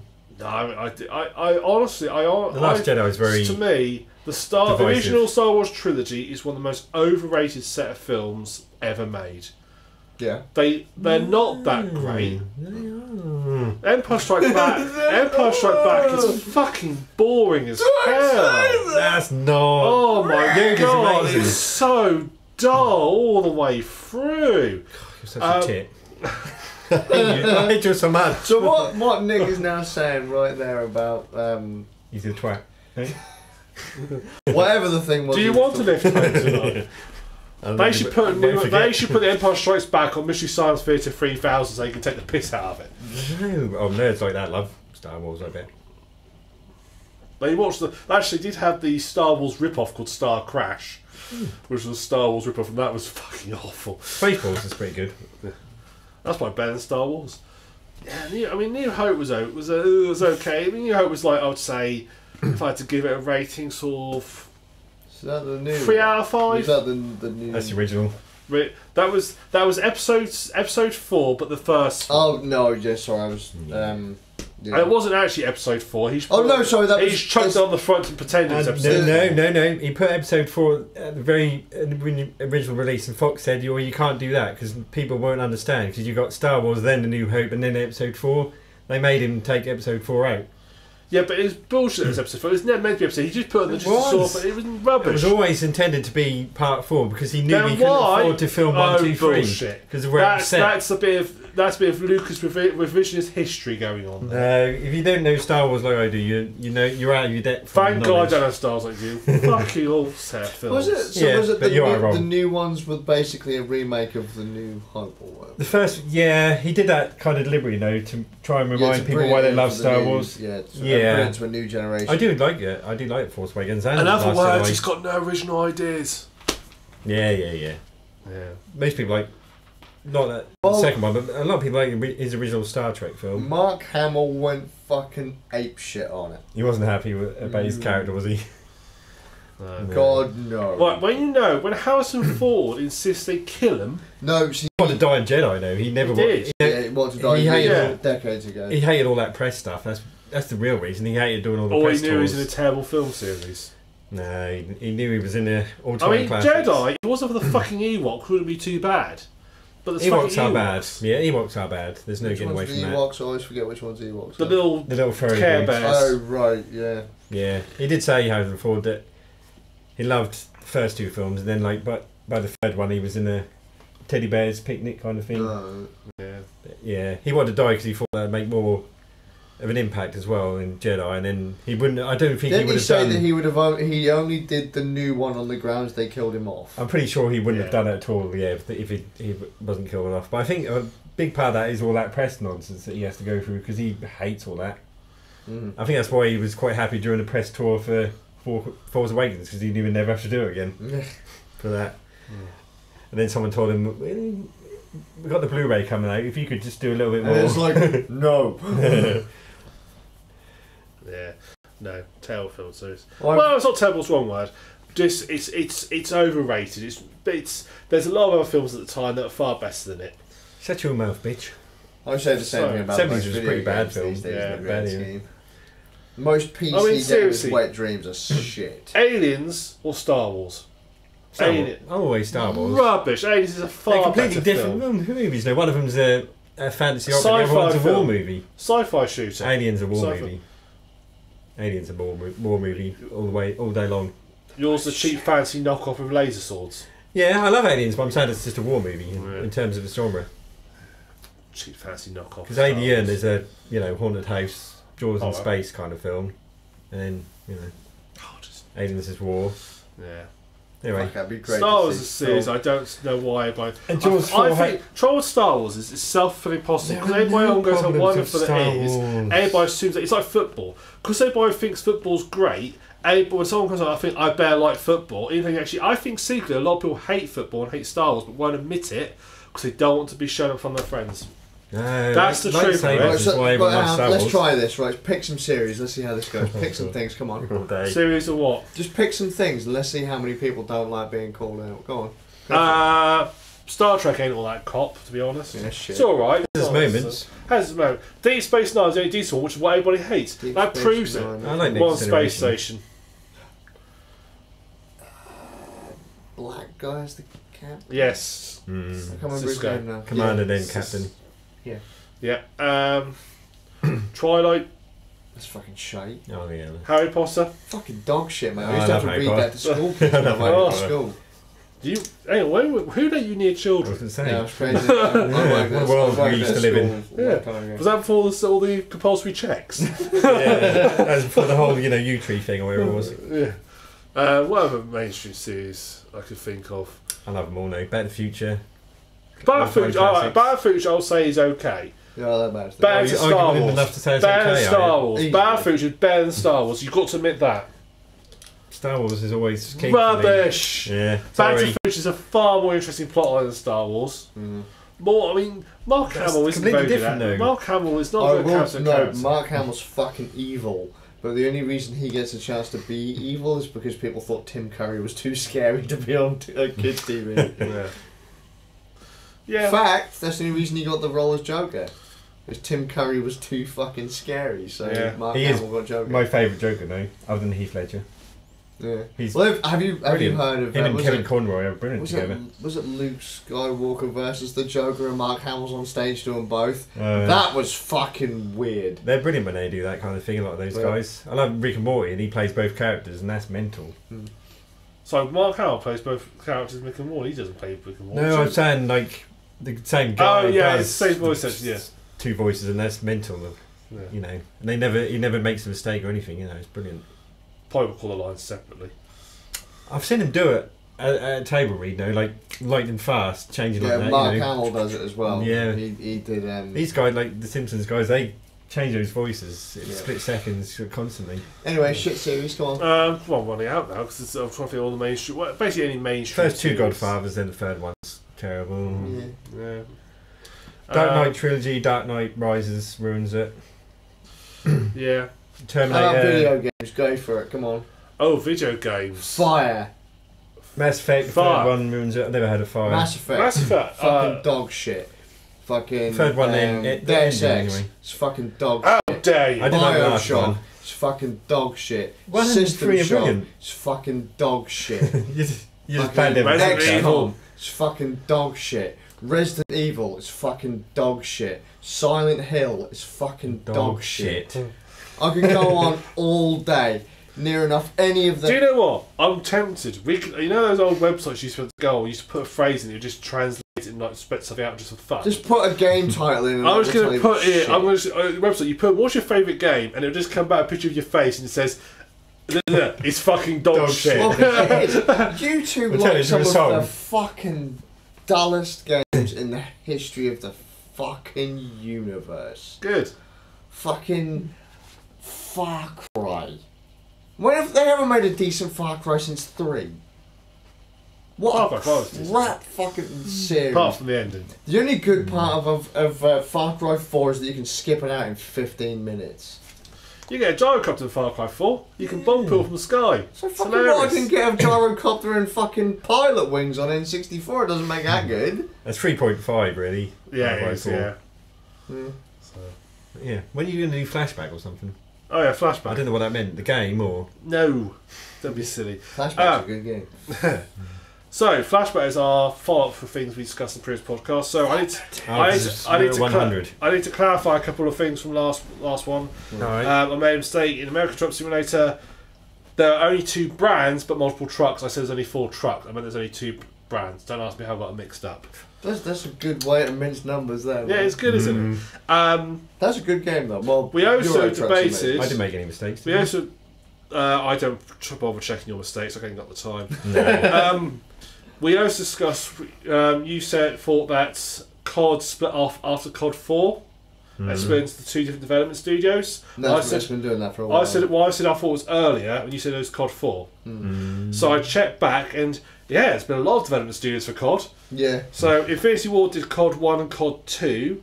Is it Then Treyarch? Spark Unlimited did COD Finest Hour, which was in 2004. Which one was That was a I think game, it was PSP or- GameCube, PS2, and Xbox. Oh, I never played that. So COD 1 and COD. So COD came COD 1, then COD Finest Hour, then COD 2, Then Treyarch did COD Big Red one for the GameCube, the PS2 and the Xbox, which is when they started getting involved. Then basically started doing this alternating thing from sort of 2004. Then Treyarch did COD 3. Yeah, I remember COD 3. Which didn't come out on the PC. It's the only one that didn't come out on the PC, not far from the console-only ones. Right. But it's the one that they released. They decided it was part of a main series. Never came on the PC. And they started leapfrogging from COD 4 onwards, Treyarch and Infinity Ward. And then, in 2011, Sledgehammer Games got involved and made COD Modern Warfare 3. And they've got involved in the grouping as well. Yeah. So you've now got Infinity Ward, SledgeHammer and Treyarch doing Modern Warfare 3, what one was that? That's where you become a toy government, take out the NHS and privatise it. Oh, right, I don't remember that one. Yeah. Sounds a bit. Modern Warfare 1 was the one where they first shot off Soap McTavish. That was Call of Duty 4, yeah. Yeah, then Modern Warfare 2. That's the airport where you kill all the people. Oh, is that Modern Warfare 2? Yeah. Modern Warfare. No, that's Modern Warfare 2 where you know no one left behind or whatever. So which is the one when Soap gets wrecked? Ain't that Modern Warfare 2? Possibly, I didn't finish that one. The single player anyway. Interesting. Well, I might have to play those again. Yeah. So that was it. Because those are the best ones, man. Fucking Soap McTavish was a beast. Mainly because Soap's Scottish, man. Well, have you got anything else? New. Nothing from me. Kim would agree with me that most of those series are crap. Although Kim might have liked Waterworld. I'll have to call him up and ask. You never know. Kim might be some sort of like he might be a die-hard Twilight fan. We don't know. He could be. He could be. See it now. He might be though. Well, he's not going to tell us, is he? No. I mean, he might do over a few of my beers, but yeah, tell us anything over those beers. Yeah. So, I mean, also been on like Star Wars, and look what happened to him. Leave it alone. Well, fucking hell, you're going to be inappropriate today, are you? Yeah. So, thank you very much for joining us on our 100th / North Korea special. I can't believe we've gone this long. 100 episodes. We're in triple figures now. I barely had facial hair back when we started. I know. And I've never missed an episode. No. No. You're always in the background. Yeah. I've edited back in. Yeah. We'll have him do like voiceovers for parts of it just so we can try and fit him in. Yeah, we can, he can just whenever we'll do a George Lucas style. What we'll do is whenever we'll just get him to redouble Bard lines. Yeah. Oh, well, I don't want to talk so much crap now. That's really sore. That is. That's like saying, "Hey man, Black Sabbath. Yeah. What we're gonna do is we're gonna get rid of Ozzy and re-record all of his fucking voice, all of his fucking vocal tracks. We're gonna put Dio in. Oh wait, Dio's dead. Oh, Next, random pop singer. Who's free? Kylie, go down there. Oh, hang on. The happy glorious leader anniversary episode, lads. Yeah. When did we find out North Korea Day was? April the 15th. Oh, so close to April Fool's Day. We fucked up. We were late. Yeah. Yeah. It's North Korea Day, and we're a bit late, but Maybe next year we'll celebrate next. Yeah, we'll do another celebration. See that? Look, I've got to have an excuse to reuse a flag. In North Korea, they actually celebrate the 100th episode of the Rand Nerds podcast. They're having a party right now. If you tune your webcams to North Korea, I think that's how webcams work. You say, "I want to see North Korea." Right, so I plugged in my Logitech web camera and I just go to North Korea. Oh, yep, That's how it works, isn't it? That's my living room. I don't think the internet works at all in North Korea. Stands up, tries to adjust the camera. Hang on a minute, that's my dick. It's like that's not. Oh, it's Middlemeister's camp. Like, Tom, sit down! Stop adjusting! I can't adjust myself. Oh dear. Yeah. So now you know how webcams work. Yeah, that was everyone's highlight when I adjusted myself. Yeah. That's going to be the little image on YouTube. The whole Yeah, that's going to be the fucking thumbnail. Oh yeah, I'm gonna make sure it is. People are going to tune in. You get record views when you. When All you're that's missing, on there. all you're missing in that story is a few thrusts. That's what you were missing. That's My crotch was rather close to the camera, and I was getting quite into that. It's when you see the camera refocusing on it, you had to start worrying. Yeah. Yeah. The camera uses face recognition. His fucking crotch. This is a point of interest, dick. Yeah, that's a nice dick. It is the internet, so there you go, that's it. Yeah. We might actually end up on Pornhub. We've been trying for so long. Yeah. We're the only YouTube channel that hasn't been put on Pornhub. Yeah. Fingers crossed, eh? Well, one day. Not just fingers. And you think we're called Rand Nerds, just an extra Y, and all of a sudden you've got a Fucking Randy Nerds. Yeah. I mean, come on. There's definitely porn with that. You know, Randy Nerds would definitely get you quite a lot of porn. Yeah. You know. In fairness, mate, if you go to DuckDuckGo, Right. the search engine, by default, regardless of whether or not you get their search filter on, search anything. I can almost guarantee you, near enough anything and everything will have porn on the first search page. Say Microsoft Edge, if you do the Bing Oh, browser, the Bing search, yeah. they say Bing is one of the best porn searches at the moment because it's got really bad filtering on it. It's amazeballs. Yeah. And Google's like, hang on a minute, nah. Yeah, nah, this is inappropriate. don't have We're a go. we're the family-friendly search engine. But here's how to make a bomb. Yeah, yeah, So thanks, Google. yeah. Anyway, so everyone's watching up at the SuffolkRam, I've been Middlemeister, long live Kim. Skazz. and we shall leave you. This time I won't fuck it up. Fingers crossed again. I'm a pit.